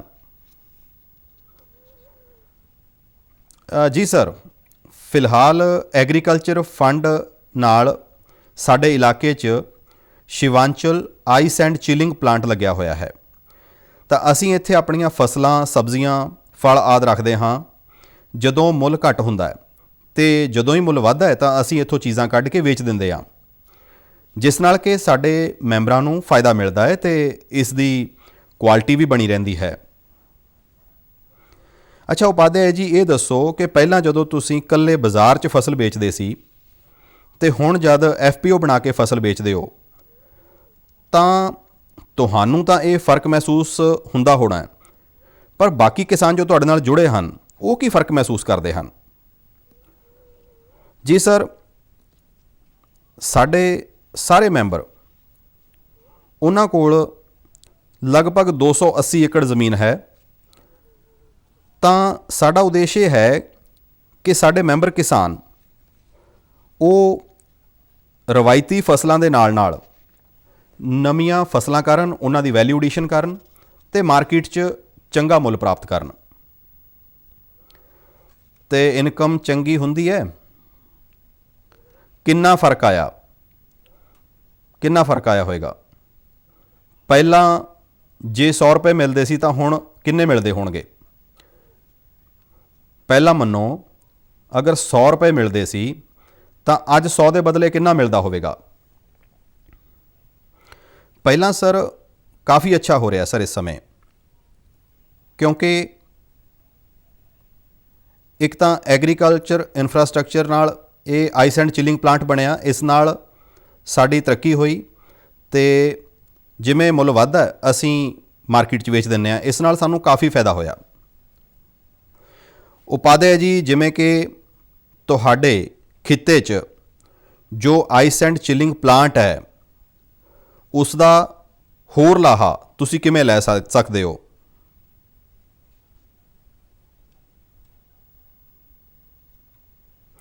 ਜੀ ਸਰ, ਇਸ ਨਾਲ ਇਹ ਹੈ ਕਿ ਜਦੋਂ ਸਾਡੀ ਫਸਲ ਪੈਦਾ ਹੁੰਦੀ ਹੈ ਤੇ ਜੇਕਰ ਉਸ ਵੇਲੇ ਫਸਲ ਦਾ ਮੁੱਲ ਘੱਟ ਹੈ ਤਾਂ ਅਸੀਂ ਇਸ ਯੋਜਨਾ ਦੇ ਤਹਿਤ ਆਪਣੀ ਫਸਲ ਇਸ ਪਲਾਂਟ ਵਿੱਚ ਰੱਖ ਦਿੰਦੇ ਹਾਂ ਤੇ ਜਿਵੇਂ ਮੁੱਲ ਵੱਧਦਾ ਹੈ ਫਸਲ ਵੇਚ ਦਿੰਦੇ ਹਾਂ ਤੇ ਲਾਭ ਪ੍ਰਾਪਤ ਕਰਦੇ ਹਾਂ। ਦੇਖੋ ਸ਼ਾਮਾ ਜੀ, ਤੁਸੀਂ ਖੁਦ ਹੀ ਦੱਸਿਆ ਕਿ ਤੁਸੀਂ ਇੱਕ FPO ਬਣਾ ਕੇ ਉਪਜ ਵੇਚਦੇ ਹੋ ਤਾਂ ਉਹਨਾਂ ਦੇ ਜੀਵਨ ਵਿੱਚ ਕਿੰਨਾ ਵੱਡਾ ਫਰਕ ਆਉਂਦਾ ਹੈ। ਇਸੇ ਤਰ੍ਹਾਂ ਜ਼ਿਲ੍ਹੇ 'ਚ ਇਹ ਆਈਸ ਐਂਡ ਚਿਲਿੰਗ ਪਲਾਂਟ ਬਣਨ ਨਾਲ ਕਿੰਨਾ ਬਦਲਾਅ ਆਇਆ ਹੈ। ਪਿਛਲੇ 6-7 ਸਾਲਾਂ 'ਚ ਸਾਡੀ ਸਰਕਾਰ ਕਿਸਾਨਾਂ ਦੀ ਆਮਦਨ ਦੁੱਗਣੀ ਕਰਨ ਦੇ ਲਈ ਅਜਿਹੇ ਹੀ ਈਕੋਸਿਸਟਮ ਬਣਾਉਣ ਦੇ ਯਤਨ ਕਰ ਰਹੀ ਹੈ, ਜਿਵੇਂ ਤੁਸੀਂ ਆਪ ਸਭ ਨੇ ਕਾਸ਼ਗੰਜ ਵਿੱਚ ਇਸ ਪਲਾਂਟ ਨੂੰ ਬਣਾਇਆ ਵੀ ਹੈ, ਇਸ ਦਾ ਉਪਯੋਗ ਵੀ ਕਰ ਰਹੇ ਹੋ। ਸਾਡੇ ਇਲਾਕੇ ਵਿੱਚ ਇਹ ਪਲਾਂਟ ਦੇਣ ਲਈ ਤੁਹਾਡਾ ਬਹੁਤ-ਬਹੁਤ ਧੰਨਵਾਦ। ਚਲੋ, ਮੇਰੀ ਵੀ ਤੁਹਾਨੂੰ ਸਾਰਿਆਂ ਨੂੰ ਬਹੁਤ ਸ਼ੁਭਕਾਮਨਾਵਾਂ ਨੇ ਅਤੇ ਆਪ ਸਭ ਕਿਸਾਨ ਅੱਗੇ ਵਧੋ, ਤਰੱਕੀ ਕਰੋ। ਧੰਨਵਾਦ। ਹੁਣ ਮੈਂ ਮਾਣਯੋਗ ਪ੍ਰਧਾਨ ਮੰਤਰੀ ਤੋਂ ਨੈਸ਼ਨਲ ਸੈਫਰਨ ਮਿਸ਼ਨ ਤਹਿਤ ਜੰਮੂ ਅਤੇ ਕਸ਼ਮੀਰ ਸਥਿਤ ਕੇਸਰ ਪਾਰਕ ਦੇ ਇੱਕ ਲਾਭਪਾਤਰੀ ਨਾਲ ਸਿੱਧਾ ਸੰਵਾਦ ਸਥਾਪਿਤ ਕਰਨ ਲਈ ਬੇਨਤੀ ਕਰਦੇ ਹਾਂ। ਮੈਂ ਜੰਮੂ ਕਸ਼ਮੀਰ ਦੇ ਸ਼੍ਰੀ ਅਬਦੁਲ ਮਜੀਦ ਬਾਨੀ ਨੂੰ ਬੁਲਾਵਾਂਗਾ, ਜੋ ਸੈਫਰਨ ਪਾਰਕ ਯੋਜਨਾ ਦੇ ਲਾਭਪਾਤਰੀ ਨੇ। ਸ਼੍ਰੀ ਅਬਦੁਲ ਜੀ, ਨਮਸਕਾਰ ਜੀ। ਅਬਦੁਲ ਜੀ, ਦੱਸੋ ਤੁਹਾਡੀ ਖੇਤੀ ਦੇ ਵਿਸ਼ੇ 'ਚ। ਮੈਂ ਸਰ ਇੱਥੇ ਇੱਕ ਕੇਸਰ ਉਤਪਾਦਕ ਹਾਂ ਸਰ। ਪਿਛਲੇ 30 ਸਾਲਾਂ ਤੋਂ ਮੈਂ ਆਪ ਇਹੀ ਹੈ ਖੇਤੀ ਕਰ ਰਿਹਾ ਹਾਂ। ਇਹ ਕੇਸਰ ਦਾ ਉਤਪਾਦਨ ਪਿੱਛੇ ਚਲਿਆ ਗਿਆ ਸੀ, ਪਰ ਹੁਣ ਸਰਕਾਰ ਦੀ ਕੋਸ਼ਿਸ਼ਾਂ ਨਾਲ ਇਹ ਖੇਤੀ ਵੱਧ ਫੁੱਲ ਰਹੀ ਹੈ। ਇਸ ਸੈਫਰਨ ਮਿਸ਼ਨ ਨਾਲ 2 ਫਾਇਦੇ ਹੋਏ ਨੇ ਸਾਰੇ ਕਿਸਾਨਾਂ ਨੂੰ। ਇੱਕ ਤਾਂ ਨਵੀਂ ਤਕਨੋਲੋਜੀ ਤੇ ਦੂਜਾ ਨਵੇਂ ਇੰਸਟਰੂਮੈਂਟ, ਨਵੇਂ ਸੰਦ, ਇਸ ਨਾਲ ਮੁਨਾਫਾ ਵਧਿਆ ਹੈ ਤੇ ਇਨਸੈਂਟਿਵ ਵੀ ਵਧਿਆ ਹੈ ਤੇ ਇਸ ਸੈਫਰਨ ਮਿਸ਼ਨ ਨਾਲ ਸਾਰੇ ਹੀ ਉਤਪਾਦਕਾਂ ਨੂੰ ਲਾਭ ਮਿਲਿਆ ਹੈ।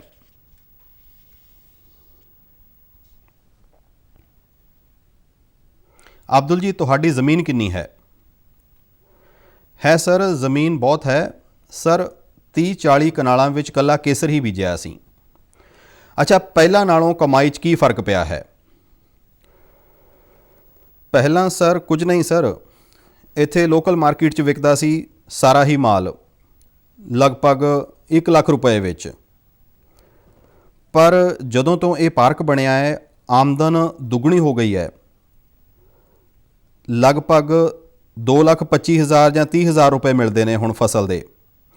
ਜੋ ਈ ਆਕਸ਼ਨ ਹੋਈ ਹੈ, ਜੋ ਬੋਲੀ ਲੱਗੀ ਹੈ, ਹੁਣ ਸੈਫਰਨ ਪਾਰਕ 'ਚ ਇਸ ਨਾਲ ਫਾਇਦਾ ਡਬਲ ਹੋ ਗਿਆ ਹੈ। ਇਹ ਤਾਂ ਸਰ ਤੁਹਾਡੀ ਬਦੌਲਤ ਸਾਡੀ ਆਮਦਨ 2021 'ਚ ਹੀ ਦੁੱਗਣੀ ਹੋ ਗਈ ਹੈ। ਅਸੀਂ ਤੁਹਾਨੂੰ ਬਹੁਤ-ਬਹੁਤ ਧੰਨਵਾਦ ਦਿੰਦੇ ਹਾਂ।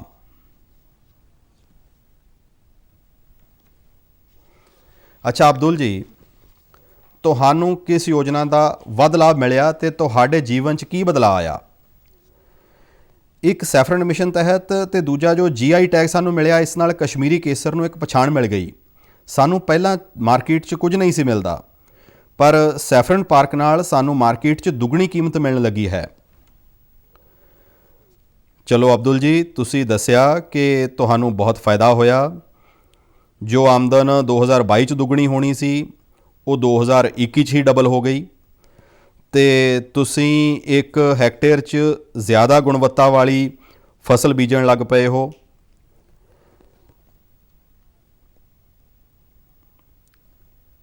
ਸਾਡੀ ਵੀ ਇਹੀ ਕੋਸ਼ਿਸ਼ ਹੈ ਕਿ ਕਸ਼ਮੀਰ ਤੋਂ ਕੰਨਿਆ ਕੁਮਾਰੀ ਤੱਕ, ਕੱਛ ਤੋਂ ਕਮਾਖਿਆ ਤੱਕ ਦੇਸ਼ ਦੇ ਕਿਸਾਨਾਂ ਦੀ ਆਮਦਨ ਵਧੇ। ਕਸ਼ਮੀਰੀ ਕੇਸਰ ਪਾਰਕ ਪਿੱਛੇ ਵੀ ਇਹੀ ਭਾਵਨਾ ਸੀ ਕਿ ਕਿਸਾਨਾਂ ਨੂੰ ਤਕਨੀਕ ਦਾ ਫਾਇਦਾ ਮਿਲੇ ਤੇ ਕਸ਼ਮੀਰੀ ਕੇਸਰ ਦੀ ਮਹਿਕ ਦੁਨੀਆ ਭਰ ਵਿੱਚ ਫੈਲੇ ਤੇ ਤੁਹਾਡੀ ਮਿਹਨਤ ਦਾ ਰੰਗ ਹੋਰ ਚੜ੍ਹੇ।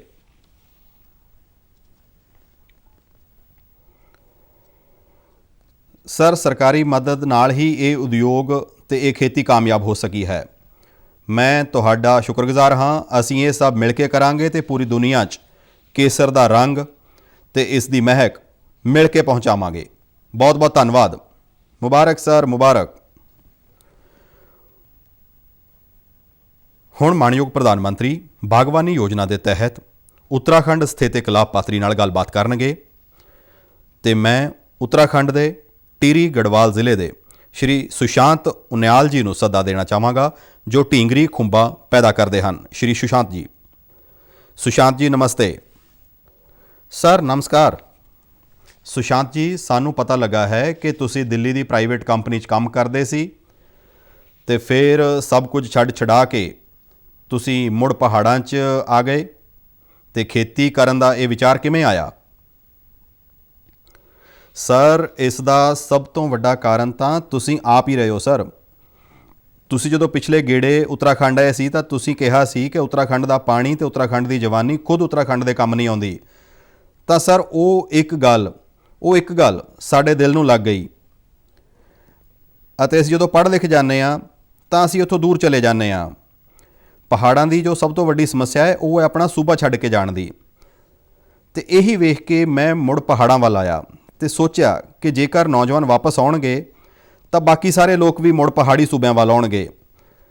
ਤੇ ਮੈਂ ਇੱਥੇ ਸਰ ਲੋਕਾਂ ਵੱਲੋਂ ਛੱਡੇ ਤੇ ਖੰਡਰ ਹੋ ਗਏ ਮਕਾਨਾਂ 'ਚ ਪ੍ਰਯੋਗੀ ਤੌਰ ਤੇ ਖੁੰਬਾਂ ਦੀ ਕਾਸ਼ਤ ਸ਼ੁਰੂ ਕੀਤੀ ਤੇ ਪਹਿਲੇ ਸਾਲ ਹੀ 30-40 ਹਜ਼ਾਰ ਦੀ ਕਮਾਈ ਹੋਈ ਸਰ। ਤਾਂ ਸੋਚਿਆ ਕਿ ਵਪਾਰਕ ਪੱਧਰ ਤੇ ਇਸ ਦੀ ਖੇਤੀ ਸ਼ੁਰੂ ਕੀਤੀ ਜਾਵੇ।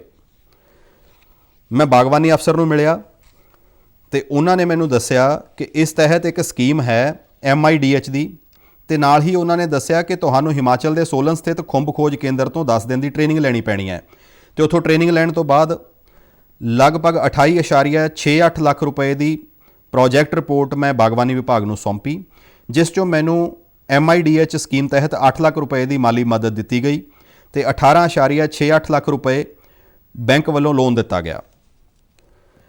ਅੱਛਾ ਸੁਸ਼ਾਂਤ ਜੀ, ਤੁਸੀਂ ਖੁੰਬਾਂ ਹੀ ਕਿਉਂ ਚਲਾਈਆਂ? ਸਰ, ਇੱਕ ਕਾਰਨ ਤਾਂ ਇਹ ਸੀ ਕਿ ਇੱਥੇ ਬਾਂਦਰ ਤੇ ਜੰਗਲੀ ਸੂਰ ਫਸਲ ਬਰਬਾਦ ਕਰ ਦਿੰਦੇ ਨੇ, ਪਰ ਖੁੰਬਾਂ ਦੀ ਖੇਤੀ ਪੂਰੀ ਤਰ੍ਹਾਂ ਇਨਡੋਰ ਹੁੰਦੀ ਹੈ, ਮਤਲਬ ਕਿ ਚਾਰ ਦੀਵਾਰੀ ਦੇ ਵਿੱਚ। ਤੇ ਦੂਜਾ ਕਾਰਨ ਇਹ ਖੇਤੀ ਸੁਚੱਜੇ ਹਾਲਾਤਾਂ ਦੇ ਵਿੱਚ ਕੀਤੀ ਜਾਂਦੀ ਹੈ, ਏਸੀ ਵਗੈਰਾ ਲਗਾਉਣੇ ਪੈਂਦੇ ਨੇ। ਪਰ ਉੱਤਰਾਖੰਡ ਦੀ ਪੌਣ ਪਾਣੀ ਕੁਦਰਤੀ ਤੌਰ ਤੇ ਪੂਰੇ 9 ਮਹੀਨੇ ਖੁੰਬਾਂ ਲਈ ਢੁਕਵੀਂ ਰਹਿੰਦੀ ਹੈ, ਤਾਂ ਕਰਕੇ ਇਹ ਫੈਸਲਾ ਲਿਆ ਗਿਆ। ਵੇਖੋ, ਤੁਹਾਨੂੰ ਪਤਾ ਹੋਣਾ ਹੈ ਕਿ ਹਿਮਾਚਲ ਵਿੱਚ ਸੋਲਨ ਮਸ਼ਰੂਮ ਸਿਟੀ ਦੇ ਨਾਮ ਨਾਲ ਜਾਣਿਆ ਜਾਂਦਾ ਹੈ, ਤੇ ਹੁਣ ਤੁਸੀਂ ਵੀ ਆਪਣੀ ਪਛਾਣ ਬਣਾ ਲਈ ਹੈ ਕਿ ਹੋਰ ਵੀ ਕਿਸਾਨ ਅੱਗੇ ਆਏ ਨੇ। ਸਰ, ਇਹੀ ਚੰਗੀ ਗੱਲ ਰਹੀ ਕਿ ਬਹੁਤ ਲੋਕ ਮਸ਼ਰੂਮ ਫਾਰਮ ਵੇਖਣ ਆਉਂਦੇ ਨੇ ਤੇ ਟਿਹਰੀ ਦੇ ਨੇੜੇ ਤੇੜੇ ਹੀ 3-4 ਯੂਨਿਟ ਬਣ ਗਈਆਂ ਹਨ। ਇਸ ਤੋਂ ਇਲਾਵਾ ਇਸ ਖਿੱਤੇ ਵਿੱਚ ਕਿਸਾਨ ਜ਼ਿਆਦਾ ਪੜ੍ਹੇ ਲਿਖੇ ਨਹੀਂ ਹਨ। ਅਸੀਂ ਉਹਨਾਂ ਨੂੰ ਇਹੀ ਯਕੀਨ ਦਿਵਾਉਂਦੇ ਹਾਂ ਕਿ ਤੁਸੀਂ ਬਸ ਖੇਤੀ ਕਰੋ ਤੇ ਮਾਰਕੀਟਿੰਗ ਜਾਂ ਮੰਡੀਕਰਨ ਸੰਬੰਧੀ ਦਿੱਕਤਾਂ ਦਾ ਹੱਲ ਅਸੀਂ ਮਿਲ ਕੇ ਆਪ ਕਰਾਂਗੇ। ਅਸੀਂ ਉਹਨਾਂ ਨੂੰ ਕਹਿੰਦੇ ਹਾਂ ਕਿ ਤੁਸੀਂ ਮਸ਼ਰੂਮ ਉਗਾ ਕੇ ਸਾਨੂੰ ਦਿਓ, ਅਸੀਂ ਆਪ ਵੇਚ ਕੇ ਆਵਾਂਗੇ। ਸੁਸ਼ਾਂਤ ਜੀ, ਤੁਸੀਂ ਜੋ ਕੰਮ ਕਰ ਰਹੇ ਹੋ ਉਸ ਵਿੱਚ ਜਿਵੇਂ ਕਿ ਤੁਸੀਂ ਦੱਸਿਆ ਤੁਹਾਨੂੰ ਸਰਕਾਰ ਵੱਲੋਂ, ਬੈਂਕ ਵੱਲੋਂ ਤੁਹਾਨੂੰ ਮਦਦ ਮਿਲੀ, ਕਿ ਬਾਕੀ ਕਿਸਾਨਾਂ ਨੂੰ ਵੀ ਇਸ ਤਰ੍ਹਾਂ ਦੀ ਮਦਦ ਮਿਲ ਰਹੀ ਹੈ? ਜੀ ਸਰ, ਬਿਲਕੁਲ ਮਿਲ ਰਹੀ ਹੈ ਸਰ, ਕਿਉਂਕਿ ਬਾਗਬਾਨੀ ਅਧਿਕਾਰੀ MIDH ਦੀ ਇਹ ਸਕੀਮ ਕੱਲੇ ਕਿਸਾਨ ਤੱਕ ਪਹੁੰਚਾਉਂਦੇ ਨੇ। ਇਸ ਸਭ ਵਿੱਚ ਪੁਰਾਣੀ ਯੂਨਿਟ ਜੋ ਹਨ, ਜਿਵੇਂ ਕਿ ਮੇਰੀ ਯੂਨਿਟ ਹੈ, ਉਸ ਦਾ ਨੰਬਰ ਦੇ ਦਿੱਤਾ ਜਾਂਦਾ ਹੈ ਤੇ ਇਸ ਦੇ ਨਾਲ ਹੀ ਟ੍ਰੇਨਿੰਗ ਤੇ ਬਾਕੀ ਦੀ ਕਾਗਜ਼ੀ ਕਾਰਵਾਈ ਵੀ ਉਹਨਾਂ ਨੂੰ ਸਮਝਾ ਦਿੱਤੀ ਜਾਂਦੀ ਹੈ।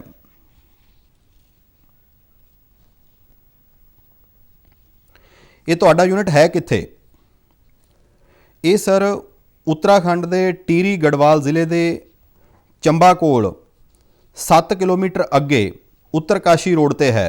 ਉਹੀ ਰੋਡ ਜੋ ਗੰਗੋਤਰੀ ਵੱਲ ਜਾਂਦੀ ਹੈ, ਉੱਥੋਂ 7 ਕਿਲੋਮੀਟਰ ਅੱਗੇ ਹੈ।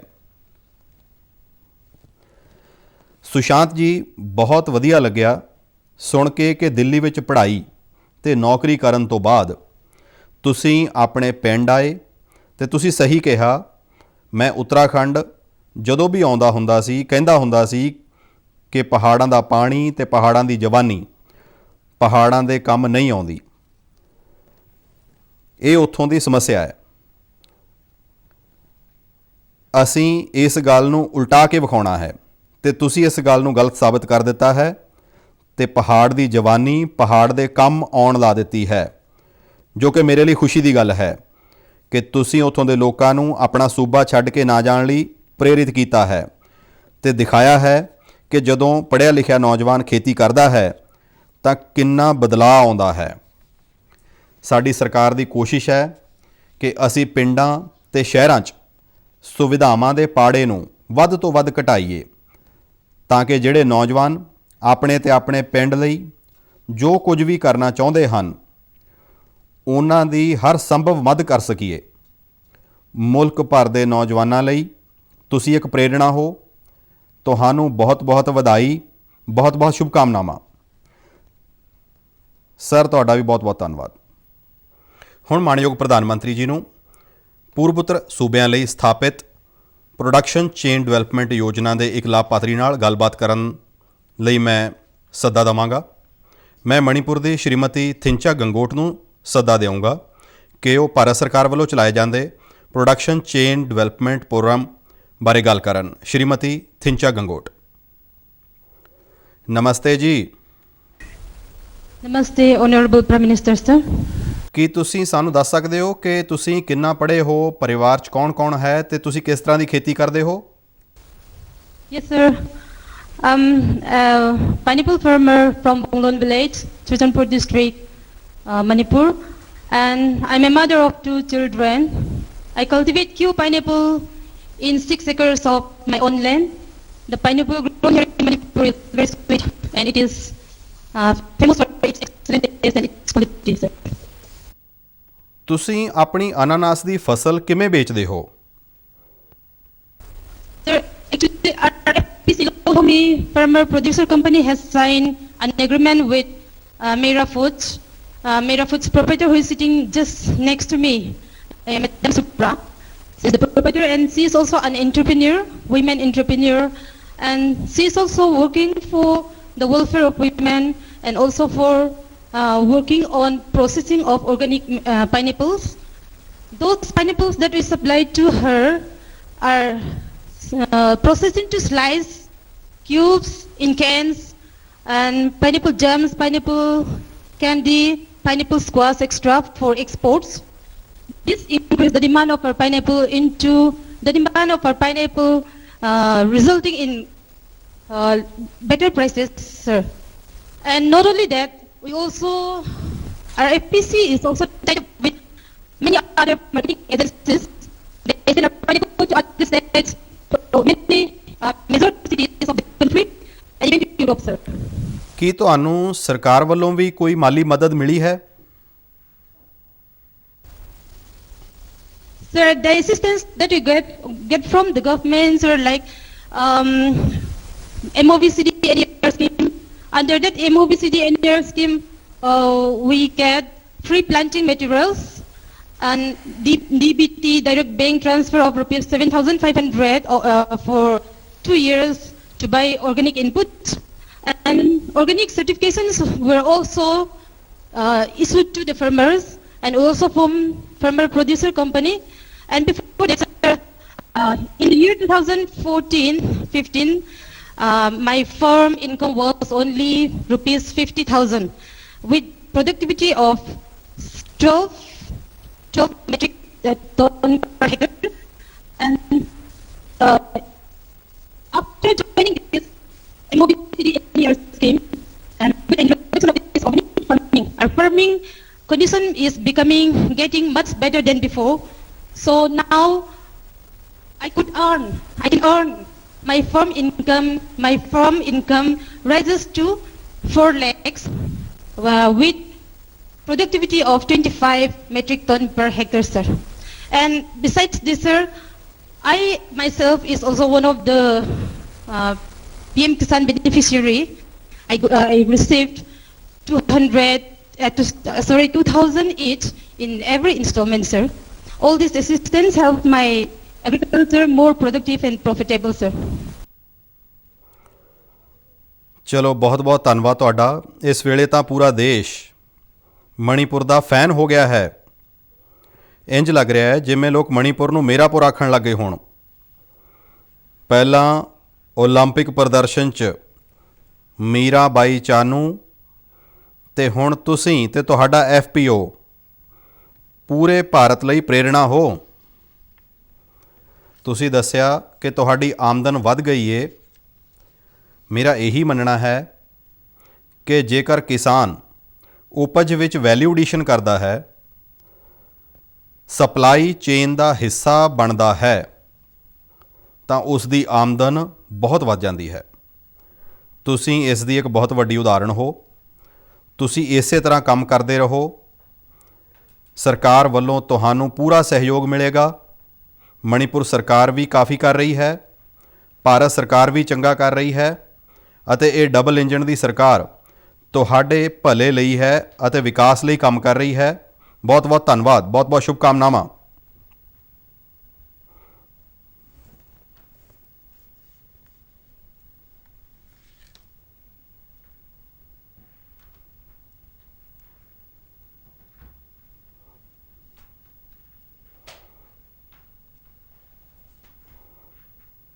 Thank you.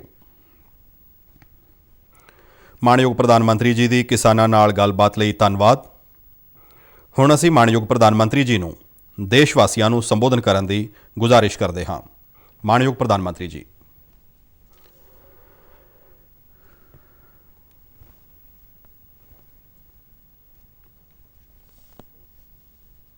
ਨਮਸਕਾਰ ਜੀ।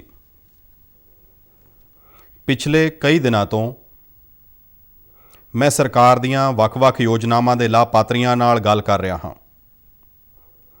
ਸਰਕਾਰ ਨੇ ਜੋ ਯੋਜਨਾਵਾਂ ਬਣਾਈਆਂ ਹਨ, ਉਹਨਾਂ ਦਾ ਫਾਇਦਾ ਲੋਕਾਂ ਤੱਕ ਕਿਵੇਂ ਪੁੱਜ ਰਿਹਾ ਹੈ, ਇਹ ਹੋਰ ਬਿਹਤਰ ਤਰੀਕੇ ਨਾਲ ਪਤਾ ਲੱਗਦਾ ਹੈ। ਜਨਤਾ ਜਨਾਰਦਨ ਨਾਲ ਸਿੱਧੇ ਸੰਪਰਕ ਦਾ ਇਹੀ ਫਾਇਦਾ ਹੁੰਦਾ ਹੈ। ਇਸ ਪ੍ਰੋਗਰਾਮ 'ਚ ਮੌਜੂਦ ਕੇਂਦਰੀ ਮੰਤਰੀ ਮੰਡਲ ਦੇ ਮੇਰੇ ਸਾਰੇ ਸਹਿਯੋਗੀ, ਮੁਲਕ ਭਰ ਦੇ ਵੱਖ-ਵੱਖ ਰਾਜਾਂ ਤੋਂ ਮੌਜੂਦ ਮੁੱਖ ਮੰਤਰੀ ਜੀ, ਲੈਫਟੀਨੈਂਟ ਗਵਰਨਰ, ਰਾਜਾਂ ਦੇ ਮੰਤਰੀ, ਬਾਕੀ ਪਤਵੰਤਿਆਂ, ਦੇਸ਼ ਦੇ ਕਿਸਾਨ ਭਰਾਵਾਂ ਤੇ ਭੈਣੋ, ਅੱਜ ਦੇਸ਼ ਦੇ ਲਗਭਗ 10 ਕਰੋੜ ਕਿਸਾਨਾਂ ਦੇ ਬੈਂਕ ਖਾਤਿਆਂ ਵਿੱਚ 19,500 ਕਰੋੜ ਤੋਂ ਵੀ ਵੱਧ ਇਹ ਰਕਮ ਸਿੱਧੀ ਉਹਨਾਂ ਦੇ ਬੈਂਕ ਖਾਤਿਆਂ ਵਿੱਚ ਟ੍ਰਾਂਸਫਰ ਹੋ ਗਈ ਹੈ। ਅਤੇ ਮੈਂ ਇਹ ਵੇਖ ਰਿਹਾ ਹਾਂ ਕਿ ਕਈ ਆਪਣੇ ਮੋਬਾਈਲ ਵਿੱਚ ਚੈੱਕ ਕਰ ਰਹੇ ਹਨ ਆਇਆ ਕਿਆ, ਤੇ ਇੱਕ ਦੂਜੇ ਨਾਲ ਤਾੜੀ ਮਾਰ ਰਹੇ ਹਨ। ਅੱਜ ਜਦੋਂ ਮੀਂਹ ਦਾ ਮੌਸਮ ਹੈ ਤੇ ਬਿਜਾਈ ਵੀ ਜ਼ੋਰਾਂ ਤੇ ਹੈ, ਤਾਂ ਇਹ ਰਕਮ ਛੋਟੇ ਕਿਸਾਨਾਂ ਦੇ ਬੜੇ ਕੰਮ ਆਏਗੀ। ਅੱਜ 1 ਲੱਖ ਕਰੋੜ ਰੁਪਏ ਦੇ ਖੇਤੀ ਇਨਫਰਾਸਟ੍ਰਕਚਰ ਫੰਡ ਨੂੰ ਵੀ 1 ਸਾਲ ਪੂਰਾ ਹੋ ਗਿਆ ਹੈ। ਇਸ ਦੇ ਰਾਹੀਂ ਹਜ਼ਾਰਾਂ ਕਿਸਾਨ ਜਥੇਬੰਦੀਆਂ ਨੂੰ ਮਦਦ ਮਿਲ ਰਹੀ ਹੈ। ਭਰਾਵੋ ਤੇ ਭੈਣੋ, ਸਰਕਾਰ ਕਿਸਾਨਾਂ ਨੂੰ ਵਾਧੂ ਆਮਦਨ ਦੇ ਸਾਧਨ ਮੁਹੱਈਆ ਕਰਾਉਣ ਤੇ ਨਵੀਆਂ ਫਸਲਾਂ ਨੂੰ ਹੁਲਾਰਾ ਦੇਣ ਲਈ ਪੂਰੀ ਤਰ੍ਹਾਂ ਵਚਨਬੱਧ ਹੈ। ਮਿਸ਼ਨ ਹਨੀ ਬੀ ਅਜਿਹਾ ਹੀ ਇੱਕ ਅਭਿਆਨ ਹੈ। ਮਿਸ਼ਨ ਹਨੀ ਬੀ ਦੇ ਚੱਲਦਿਆਂ ਅਸੀਂ ਲਗਭਗ 700 ਕਰੋੜ ਰੁਪਏ ਦੇ ਸ਼ਹਿਦ ਦਾ ਨਿਰਯਾਤ ਕੀਤਾ ਹੈ, ਜਿਸ ਨਾਲ ਕਿਸਾਨਾਂ ਨੂੰ ਵਾਧੂ ਆਮਦਨ ਹੋਈ ਹੈ। ਜੰਮੂ ਕਸ਼ਮੀਰ ਦਾ ਕੇਸਰ ਤਾਂ ਵੈਸੇ ਵੀ ਸੰਸਾਰ ਭਰ 'ਚ ਪ੍ਰਸਿੱਧ ਹੈ। ਹੁਣ ਸਰਕਾਰ ਨੇ ਇਹ ਫੈਸਲਾ ਕੀਤਾ ਹੈ ਕਿ ਜੰਮੂ ਕਸ਼ਮੀਰ ਦਾ ਕੇਸਰ ਦੇਸ਼ ਭਰ ਵਿੱਚ ਨਾਬਾਰਡ ਦੀਆਂ ਦੁਕਾਨਾਂ 'ਤੇ ਉਪਲਬਧ ਹੋਏਗਾ। ਇਸ ਨਾਲ ਜੰਮੂ ਕਸ਼ਮੀਰ ਵਿੱਚ ਕੇਸਰ ਦੀ ਖੇਤੀ ਨੂੰ ਬਲ ਮਿਲੇਗਾ। ਭੈਣੋ ਤੇ ਭਰਾਵੋ, ਤੁਹਾਡੇ ਨਾਲ ਇਹ ਸੰਵਾਦ ਅਜਿਹੇ ਸਮੇਂ ਵਿੱਚ ਹੋ ਰਿਹਾ ਹੈ ਜਦੋਂ ਕਿ ਅਸੀਂ ਆਜ਼ਾਦੀ ਦਾ ਅੰਮ੍ਰਿਤ ਮਹੋਤਸਵ ਮਨਾ ਰਹੇ ਹਾਂ। ਹੁਣ ਤੋਂ ਕੁਝ ਦਿਨ ਬਾਅਦ ਹੀ 15 ਅਗਸਤ ਆਉਣ ਵਾਲਾ ਹੈ। ਇਸ ਵਾਰ ਦੇਸ਼ ਆਪਣਾ 75ਵਾਂ ਆਜ਼ਾਦੀ ਦਿਹਾੜਾ ਮਨਾਉਣ ਜਾ ਰਿਹਾ ਹੈ। ਇਹ ਮਹੱਤਵਪੂਰਨ ਪੜਾਅ ਸਾਡੇ ਲਈ ਗੌਰਵਮਈ ਤਾਂ ਹੈ ਹੀ, ਇਹ ਨਵੇਂ ਇਰਾਦਿਆਂ ਤੇ ਨਵੇਂ ਟੀਚਿਆਂ ਦਾ ਵੀ ਬਹੁਤ ਵੱਡਾ ਮੌਕਾ ਹੈ। ਇਸ ਮੌਕੇ ਅਸੀਂ ਇਹ ਤੈਅ ਕਰਨਾ ਹੈ ਕਿ ਆਉਣ ਵਾਲੇ 25 ਵਰ੍ਹਿਆਂ 'ਚ ਅਸੀਂ ਭਾਰਤ ਨੂੰ ਕਿੱਥੇ ਵੇਖਣਾ ਚਾਹੁੰਦੇ ਹਾਂ। ਦੇਸ਼ ਜਦੋਂ ਆਜ਼ਾਦੀ ਦੇ 100 ਸਾਲ ਮੁਕੰਮਲ ਕਰੇਗਾ 2047 ਵਿੱਚ, ਉਦੋਂ ਭਾਰਤ ਦੀ ਸਥਿਤੀ ਕੀ ਹੋਏਗੀ, ਇਹ ਤੈਅ ਕਰਨ ਵਿੱਚ ਸਾਡੀ ਖੇਤੀ, ਸਾਡੇ ਪਿੰਡ ਅਤੇ ਸਾਡੇ ਕਿਸਾਨਾਂ ਦਾ ਅਹਿਮ ਯੋਗਦਾਨ ਰਹੇਗਾ। ਇਹ ਸਮਾਂ ਭਾਰਤ ਦੀ ਖੇਤੀ ਨੂੰ ਇੱਕ ਅਜਿਹੀ ਦਿਸ਼ਾ ਦੇਣ ਦਾ ਹੈ ਜੋ ਨਵੀਆਂ ਚੁਣੌਤੀਆਂ ਦਾ ਸਾਹਮਣਾ ਕਰ ਸਕੇ ਅਤੇ ਨਵੇਂ ਮੌਕਿਆਂ ਦਾ ਪੂਰਾ ਫਾਇਦਾ ਚੁੱਕ ਸਕੇ। ਭੈਣੋ ਤੇ ਭਰਾਵੋ, ਇਸ ਦੌਰ ਵਿੱਚ ਬਹੁਤ ਤੇਜ਼ੀ ਨਾਲ ਹੋ ਰਹੇ ਬਦਲਾਅ ਦੀ ਅਸੀਂ ਗਵਾਹੀ ਭਰਦੇ ਹਾਂ। ਭਾਵੇਂ ਮੌਸਮ ਸੰਬੰਧੀ ਬਦਲਾਅ ਹੋਵੇ, ਖਾਣ ਪੀਣ ਨਾਲ ਜੁੜੇ ਬਦਲਾਅ ਹੋਣ, ਜਾਂ ਫਿਰ ਮਹਾਮਾਰੀ ਕਾਰਨ ਪੂਰੇ ਸੰਸਾਰ 'ਚ ਹੋ ਰਹੇ ਬਦਲਾਅ ਹੋਣ, ਅਸੀਂ ਬੀਤੇ 1.5 ਵਰ੍ਹੇ ਵਿੱਚ ਕੋਰੋਨਾ ਮਹਾਮਾਰੀ ਦੌਰਾਨ ਇਸ ਨੂੰ ਮਹਿਸੂਸ ਵੀ ਕੀਤਾ ਹੈ। ਇਸ ਸਮੇਂ ਦੌਰਾਨ ਦੇਸ਼ ਵਿੱਚ ਹੀ ਖਾਣ ਪੀਣ ਸੰਬੰਧੀ ਆਦਤਾਂ ਨੂੰ ਲੈ ਕੇ ਬੜੀ ਜਾਗਰੂਕਤਾ ਆਈ ਹੈ।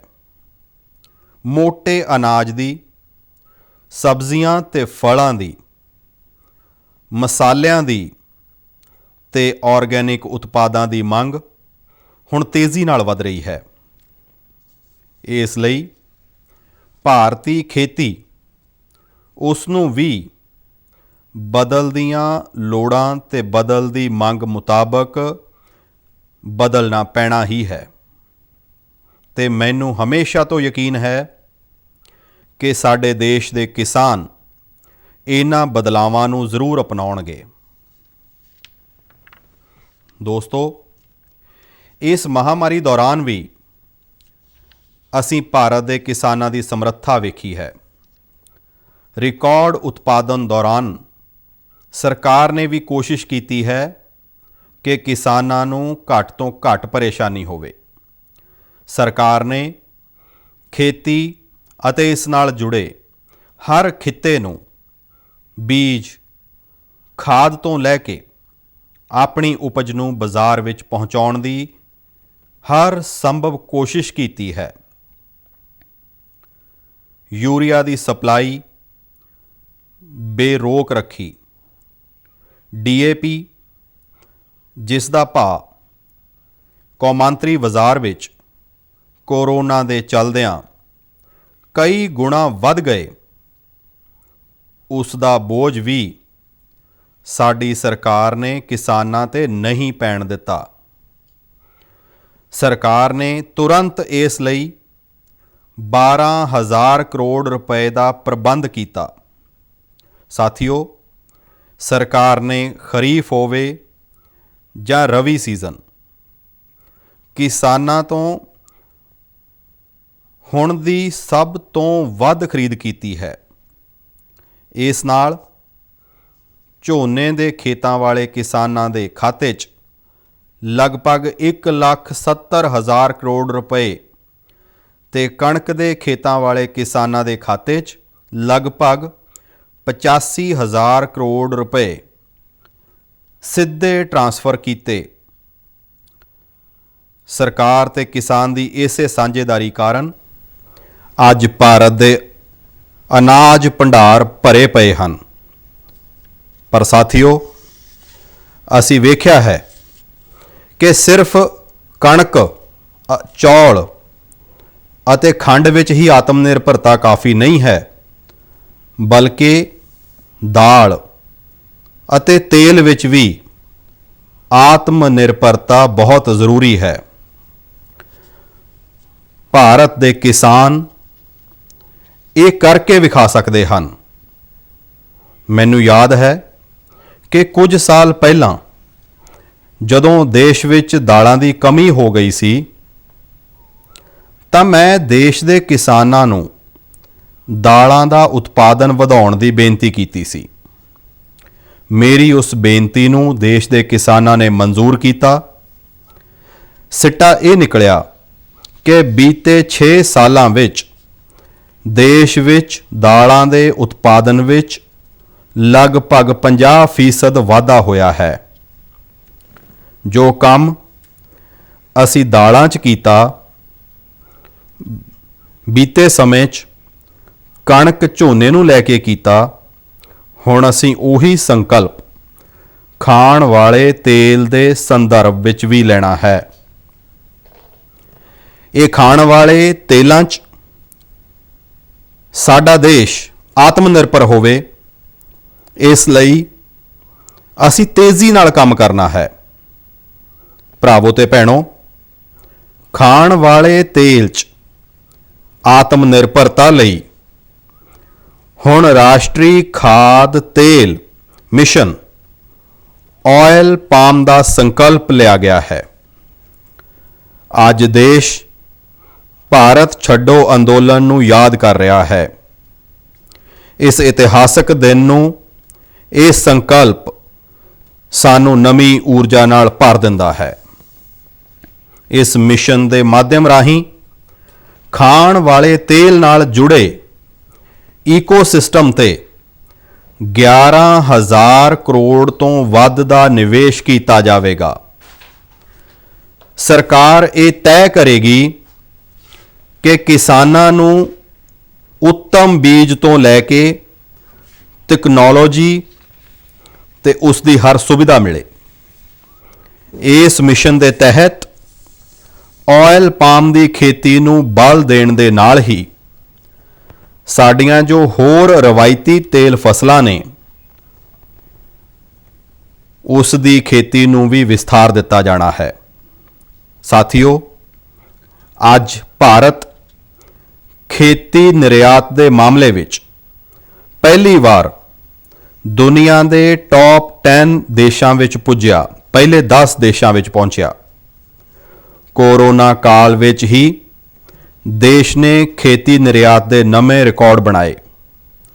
ਅੱਜ ਜਦੋਂ ਖੇਤੀ ਦੀ ਪਛਾਣ ਇੱਕ ਵੱਡੇ ਖੇਤੀ ਨਿਰਯਾਤਕ ਦੇ ਰੂਪ ਵਿੱਚ ਬਣ ਰਹੀ ਹੈ ਤਾਂ ਅਸੀਂ ਖਾਣ ਵਾਲੇ ਤੇਲ ਤੇ ਆਯਾਤ ਤੇ ਨਿਰਭਰ ਰਹੀਏ, ਇਹ ਬਿਲਕੁਲ ਠੀਕ ਨਹੀਂ। ਇਸ ਵਿੱਚ ਵੀ ਆਯਾਤੀ ਤੇਲ ਪਾਮ ਆਇਲ ਦਾ ਹਿੱਸਾ 55% ਤੋਂ ਵੀ ਵੱਧ ਹੈ। ਇਸ ਸਥਿਤੀ ਨੂੰ ਅਸੀਂ ਬਦਲਣਾ ਹੈ। ਖਾਣ ਦਾ ਤੇਲ ਖਰੀਦਣ ਲਈ ਜੋ ਹਜ਼ਾਰਾਂ ਕਰੋੜ ਰੁਪਏ ਹੋਰ ਦੇਸ਼ਾਂ ਨੂੰ ਦੇਣਾ ਪੈਂਦਾ ਹੈ, ਉਹ ਦੇਸ਼ ਵਿੱਚ ਹੀ ਮਿਲਣਾ ਚਾਹੀਦਾ ਹੈ। ਭਾਰਤ ਵਿੱਚ ਪਾਮ ਆਇਲ ਖੇਤੀ ਲਈ ਹਰ ਜ਼ਰੂਰੀ ਸੰਭਾਵਨਾ ਹੈ। ਨਾਰਥ ਈਸਟ ਅਤੇ ਅੰਡੇਮਾਨ ਦੀਪ ਸਮੂਹ ਵਿੱਚ ਖਾਸ ਤੌਰ ਤੇ ਇਸ ਨੂੰ ਹੋਰ ਵਧਾਇਆ ਜਾ ਸਕਦਾ ਹੈ। ਇਹ ਉਹ ਖੇਤਰ ਹੈ ਜਿੱਥੇ ਆਸਾਨੀ ਨਾਲ ਪਾਮ ਦੀ ਖੇਤੀ ਹੋ ਸਕਦੀ ਹੈ, ਪਾਮ ਆਇਲ ਦਾ ਉਤਪਾਦਨ ਹੋ ਸਕਦਾ ਹੈ। ਦੋਸਤੋ, ਖਾਣ ਦੇ ਤੇਲ 'ਚ ਆਤਮ ਨਿਰਭਰਤਾ ਦੇ ਮਿਸ਼ਨ ਦੇ ਬਹੁਤ ਫਾਇਦੇ ਹਨ। ਇਸ ਨਾਲ ਕਿਸਾਨਾਂ ਨੂੰ ਤਾਂ ਸਿੱਧਾ ਮੁਨਾਫਾ ਹੋਣਾ ਹੀ ਹੈ। ਗਰੀਬ ਅਤੇ ਮੱਧਮ ਵਰਗ ਦੇ ਪਰਿਵਾਰਾਂ ਨੂੰ ਸਸਤਾ ਤੇ ਚੰਗੀ ਕੁਆਲਿਟੀ ਦਾ ਤੇਲ ਵੀ ਮਿਲੇਗਾ। ਇਹੀ ਨਹੀਂ, ਇਹ ਮਿਸ਼ਨ ਵੱਡੇ ਪੱਧਰ ਤੇ ਰੋਜ਼ਗਾਰ ਦਾ ਨਿਰਮਾਣ ਕਰੇਗਾ। ਫੂਡ ਪ੍ਰੋਸੈਸਿੰਗ ਇੰਡਸਟਰੀ ਨੂੰ ਬੜਾਵਾ ਦੇਵੇਗਾ। ਖਾਸ ਤੌਰ ਤੇ ਤਾਜ਼ੇ ਫਲਾਂ ਨਾਲ ਜੁੜੇ ਵਿਸ਼ੇਸ਼ ਗਰੁੱਪ ਦਾ ਵਿਸਥਾਰ ਹੋਵੇਗਾ। ਜਿਹੜੇ ਰਾਜਾਂ 'ਚ ਪਾਮ ਆਇਲ ਦੀ ਖੇਤੀ ਹੋਵੇਗੀ, ਉਥੇ ਟਰਾਂਸਪੋਰਟ ਤੋਂ ਲੈ ਕੇ ਫੂਡ ਪ੍ਰੋਸੈਸਿੰਗ ਦੇ ਖੇਤਰ 'ਚ ਨੌਜਵਾਨਾਂ ਨੂੰ ਰੋਜ਼ਗਾਰ ਮਿਲੇਗਾ। ਭਰਾਵੋ ਤੇ ਭੈਣੋ, ਆਇਲ ਪਾਮ ਦੀ ਖੇਤੀ ਦਾ ਲਾਭ ਵੱਡੇ ਪੱਧਰ ਤੇ ਦੇਸ਼ ਦੇ ਛੋਟੇ ਕਿਸਾਨਾਂ ਨੂੰ ਮਿਲੇਗਾ। ਆਇਲ ਪਾਮ ਦਾ ਪ੍ਰਤੀ ਹੈਕਟੇਅਰ ਉਤਪਾਦਨ ਬਾਕੀ ਤੇਲ ਬੀਜਾਂ ਦੇ ਉਤਪਾਦਨ ਦੇ ਮੁਕਾਬਲੇ ਬਹੁਤ ਜ਼ਿਆਦਾ ਹੁੰਦਾ ਹੈ। ਭਾਵ ਆਇਲ ਪਾਮ ਮਿਸ਼ਨ ਤੋਂ ਬਹੁਤ ਛੋਟੇ ਜਿਹੇ ਹਿੱਸੇ ਵਿੱਚ ਵੱਧ ਫਸਲ ਤੋਂ ਲੈ ਕੇ ਛੋਟੇ ਕਿਸਾਨ ਵੱਧ ਮੁਨਾਫਾ ਕਮਾ ਸਕਦੇ ਹਨ। ਸਾਥੀਓ, ਇਹ ਅਸੀਂ ਚੰਗੀ ਤਰ੍ਹਾਂ ਜਾਣਦੇ ਹਾਂ ਕਿ ਦੇਸ਼ ਦੇ 80% ਤੋਂ ਵੱਧ ਕਿਸਾਨਾਂ ਦੇ ਕੋਲ 2 ਹੈਕਟੇਅਰ ਤੱਕ ਹੀ ਜ਼ਮੀਨ ਹੈ। ਆਉਣ ਵਾਲੇ 25 ਸਾਲਾਂ ਵਿੱਚ ਦੇਸ਼ ਦੀ ਖੇਤੀ ਨੂੰ ਉੱਨਤ ਕਰਨ ਵਿੱਚ ਛੋਟੇ ਕਿਸਾਨਾਂ ਦੀ ਬਹੁਤ ਵੱਡੀ ਭੂਮਿਕਾ ਹੋਣ ਵਾਲੀ ਹੈ। ਇਸ ਲਈ ਹੁਣ ਦੇਸ਼ ਦੀ ਖੇਤੀ ਨੀਤੀਆਂ ਵਿੱਚ ਇਹਨਾਂ ਛੋਟੇ ਕਿਸਾਨਾਂ ਨੂੰ ਪਹਿਲ ਦਿੱਤੀ ਜਾ ਰਹੀ ਹੈ। ਇਸੇ ਭਾਵਨਾ ਨਾਲ ਬੀਤੇ ਸਾਲਾਂ ਵਿੱਚ ਛੋਟੇ ਕਿਸਾਨਾਂ ਨੂੰ ਸੁਵਿਧਾ ਤੇ ਸੁਰੱਖਿਆ ਦੇਣ ਦੀ ਇੱਕ ਗੰਭੀਰ ਕੋਸ਼ਿਸ਼ ਕੀਤੀ ਜਾ ਰਹੀ ਹੈ। PM ਕਿਸਾਨ ਸਨਮਾਨ ਨਿਧੀ ਦੇ ਤਹਿਤ ਹੁਣ ਤੱਕ 1,60,000 ਕਰੋੜ ਰੁਪਏ ਕਿਸਾਨਾਂ ਨੂੰ ਦਿੱਤੇ ਗਏ ਨੇ। ਇਸ ਵਿੱਚ ਲਗਭਗ 1 ਲੱਖ ਕਰੋੜ ਰੁਪਏ ਤਾਂ ਕੋਰੋਨਾ ਦੇ ਮੁਸ਼ਕਿਲ ਸਮੇਂ ਵਿੱਚ ਹੀ ਛੋਟੇ ਕਿਸਾਨਾਂ ਤੱਕ ਪਹੁੰਚਾਏ ਹਨ। ਇਹੀ ਨਹੀਂ, ਕੋਰੋਨਾ ਕਾਲ ਵਿੱਚ ਹੀ 2 ਕਰੋੜ ਤੋਂ ਵੱਧ ਕਿਸਾਨ ਕ੍ਰੈਡਿਟ ਕਾਰਡ ਜਾਰੀ ਕੀਤੇ ਗਏ, ਜਿਨ੍ਹਾਂ 'ਚ ਅਜਿਹੇ ਛੋਟੇ ਕਿਸਾਨ ਹਨ ਅਤੇ ਇਹਨਾਂ ਦੇ ਜ਼ਰੀਏ ਕਿਸਾਨਾਂ ਨੇ ਹਜ਼ਾਰਾਂ ਕਰੋੜ ਰੁਪਏ ਦੇ ਕਰਜ਼ੇ ਵੀ ਲਏ ਨੇ। ਸੋਚੋ ਕਿ ਜੇਕਰ ਇਹ ਮਦਦ ਛੋਟੇ ਕਿਸਾਨਾਂ ਨੂੰ ਨਾ ਮਿਲਦੀ ਤਾਂ 100 ਸਾਲਾਂ ਦੀ ਸਭ ਤੋਂ ਵੱਡੀ ਮੁਸ਼ਕਿਲ 'ਚ ਉਹਨਾਂ ਦੀ ਕੀ ਹਾਲਤ ਹੁੰਦੀ। ਉਹਨਾਂ ਨੂੰ ਛੋਟੀਆਂ-ਛੋਟੀਆਂ ਜ਼ਰੂਰਤਾਂ ਲਈ ਕਿੱਥੇ-ਕਿੱਥੇ ਨਾ ਭਟਕਣਾ ਪੈਂਦਾ। ਭਰਾਵੋ ਤੇ ਭੈਣੋ, ਅੱਜ ਜੋ ਖੇਤੀ ਇਨਫਰਾਸਟ੍ਰਕਚਰ ਬਣ ਰਿਹਾ ਹੈ, ਜੋ ਕਨੈਕਟੀਵਿਟੀ ਦਾ ਨਵਾਂ ਇਨਫਰਾਸਟ੍ਰਕਚਰ ਬਣ ਰਿਹਾ ਹੈ, ਜੋ ਵੱਡੇ ਵੱਡੇ ਫੂਡ ਪਲਾਂਟ ਲੱਗ ਰਹੇ ਨੇ, ਇਹਨਾਂ ਦਾ ਬਹੁਤ ਵੱਡਾ ਯੋਗਦਾਨ ਛੋਟੇ ਕਿਸਾਨਾਂ ਨੂੰ ਹੀ ਹੋ ਰਿਹਾ ਹੈ। ਅੱਜ ਦੇਸ਼ ਵਿੱਚ ਖਾਸ ਕਿਸਾਨ ਰੇਲ ਚੱਲ ਰਹੀ ਹੈ। ਇਹਨਾਂ ਰੇਲਾਂ ਦੇ ਜ਼ਰੀਏ ਹਜ਼ਾਰਾਂ ਕਿਸਾਨਾਂ ਨੇ ਆਪਣਾ ਉਤਪਾਦ ਘੱਟ ਕੀਮਤ ਵਿੱਚ ਟਰਾਂਸਪੋਰਟ ਦਾ ਖਰਚਾ ਬਹੁਤ ਘੱਟ ਦੇ ਕੇ ਮਾਲ ਦੇਸ਼ ਦੀ ਵੱਡੀਆਂ ਵੱਡੀਆਂ ਮੰਡੀਆਂ ਵਿੱਚ ਪਹੁੰਚਾ ਕੇ ਵੱਧ ਕੀਮਤ 'ਤੇ ਮਾਲ ਵੇਚਿਆ ਹੈ। ਇਸੇ ਤਰ੍ਹਾਂ ਜੋ ਵਿਸ਼ੇਸ਼ ਇਨਫਰਾਸਟ੍ਰਕਚਰ ਫੰਡ ਹੈ, ਉਸ ਤਹਿਤ ਵੀ ਛੋਟੇ ਕਿਸਾਨਾਂ ਲਈ ਆਧੁਨਿਕ ਭੰਡਾਰਨ ਦੀ ਸੁਵਿਧਾ ਤਿਆਰ ਹੋ ਰਹੀ ਹੈ। ਬੀਤੇ ਸਾਲ ਵਿੱਚ 6,500 ਤੋਂ ਵੱਧ ਪ੍ਰੋਜੈਕਟ ਮਨਜ਼ੂਰ ਹੋ ਚੁੱਕੇ ਨੇ। ਇਹ ਪ੍ਰੋਜੈਕਟ ਜਿਨ੍ਹਾਂ ਨੂੰ ਮਿਲੇ ਹਨ, ਉਹਨਾਂ 'ਚ ਕਿਸਾਨ ਵੀ ਹੈ, ਕਿਸਾਨਾਂ ਦੀ ਸੁਸਾਇਟੀ ਤੇ ਕਿਸਾਨ ਉਤਪਾਦਕ ਸੰਘ ਵੀ ਹਨ, ਸੈਲਫ ਹੈਲਪ ਗਰੁੱਪ ਵੀ ਹਨ ਅਤੇ ਸਟਾਰਟਅਪ ਵੀ ਹਨ। ਹਾਲ ਹੀ ਵਿੱਚ ਇੱਕ ਹੋਰ ਵੱਡਾ ਫੈਸਲਾ ਲੈਂਦਿਆਂ ਸਰਕਾਰ ਨੇ ਤੈਅ ਕੀਤਾ ਹੈ ਕਿ ਜੋ ਰਾਜਾਂ ਵਿੱਚ ਸਾਡੀਆਂ ਸਰਕਾਰੀ ਮੰਡੀਆਂ ਹਨ, ਉਹਨਾਂ ਨੂੰ ਵੀ ਇਸ ਫੰਡ ਤੋਂ ਮਦਦ ਮਿਲ ਸਕੇ। ਇਸ ਫੰਡ ਦੀ ਵਰਤੋਂ ਕਰਕੇ ਸਾਡੀਆਂ ਸਰਕਾਰੀ ਮੰਡੀਆਂ ਬਿਹਤਰ ਹੋਣਗੀਆਂ, ਜ਼ਿਆਦਾ ਮਜ਼ਬੂਤ ਹੋਣਗੀਆਂ, ਆਧੁਨਿਕ ਹੋਣਗੀਆਂ। ਭਰਾਵੋ ਤੇ ਭੈਣੋ, ਇਨਫਰਾਸਟ੍ਰਕਚਰ ਫੰਡ ਹੋਵੇ ਜਾਂ ਫਿਰ 10,000 ਕਿਸਾਨ ਉਤਪਾਦਕ ਸੰਗਠਨਾਂ ਦਾ ਨਿਰਮਾਣ, ਕੋਸ਼ਿਸ਼ ਇਹੀ ਹੈ ਕਿ ਛੋਟੇ ਕਿਸਾਨਾਂ ਦੀ ਤਾਕਤ ਨੂੰ ਵਧਾਇਆ ਜਾਵੇ, ਛੋਟੇ ਕਿਸਾਨਾਂ ਦੀ ਬਾਜ਼ਾਰ ਤੱਕ ਪਹੁੰਚ ਵੀ ਵੱਧ ਹੋਵੇ ਅਤੇ ਬਾਜ਼ਾਰ ਵਿੱਚ ਤੋਲ-ਮੋਲ ਕਰਨ ਦੀ ਉਹਨਾਂ ਦੀ ਕਾਬਲੀਅਤ ਵੀ ਵਧੇ। ਜਦੋਂ FPOs ਦੇ ਰਾਹੀਂ ਸਹਿਕਾਰੀ ਤੰਤਰ ਨਾਲ ਸੈਂਕੜੇ ਛੋਟੇ ਕਿਸਾਨ ਇਕਜੁੱਟ ਹੋਣਗੇ ਤਾਂ ਉਹਨਾਂ ਦੀ ਤਾਕਤ ਸੈਂਕੜੇ ਗੁਣਾ ਵੱਧ ਜਾਏਗੀ। ਇਸ ਨਾਲ ਫੂਡ ਪ੍ਰੋਸੈਸਿੰਗ ਹੋਵੇ ਜਾਂ ਬਰਾਮਦ, ਇਸ ਵਿੱਚ ਕਿਸਾਨਾਂ ਦੀ ਦੂਜਿਆਂ 'ਤੇ ਨਿਰਭਰਤਾ ਘਟੇਗੀ। ਉਹ ਖੁਦ ਵੀ ਸਿੱਧੇ ਵਿਦੇਸ਼ੀ ਬਾਜ਼ਾਰ ਵਿੱਚ ਆਪਣਾ ਉਤਪਾਦ ਵੇਚਣ ਲਈ ਆਜ਼ਾਦ ਹੋਣਗੇ। ਬੰਦਿਸ਼ਾਂ ਤੋਂ ਮੁਕਤ ਹੋ ਕੇ ਹੀ ਦੇਸ਼ ਦੇ ਕਿਸਾਨ ਹੋਰ ਤੇਜ਼ੀ ਨਾਲ ਅੱਗੇ ਵਧ ਸਕਣਗੇ। ਇਸੇ ਭਾਵਨਾ ਦੇ ਨਾਲ ਆਪਾਂ ਆਉਣ ਵਾਲੇ 25 ਸਾਲ ਤਾਂ ਕੀ ਇੱਕ ਸੰਕਲਪ ਨੂੰ ਸਿੱਧ ਕਰਨਾ ਹੈ। ਤੇਲ ਬੀਜਾਂ ਵਿੱਚ ਆਤਮ ਨਿਰਭਰਤਾ ਦੇ ਮਿਸ਼ਨ ਵਿੱਚ ਆਪਾਂ ਹੁਣੇ ਤੋਂ ਜੁਟ ਜਾਣਾ ਹੈ। ਇੱਕ ਵਾਰ ਫਿਰ PM ਕਿਸਾਨ ਸਨਮਾਨ ਨਿਧੀ ਦੇ ਸਾਰੇ ਲਾਭਪਾਤਰੀਆਂ ਨੂੰ ਮੇਰੀਆਂ ਬਹੁਤ ਬਹੁਤ ਸ਼ੁਭਕਾਮਨਾਵਾਂ। ਬਹੁਤ ਬਹੁਤ ਧੰਨਵਾਦ।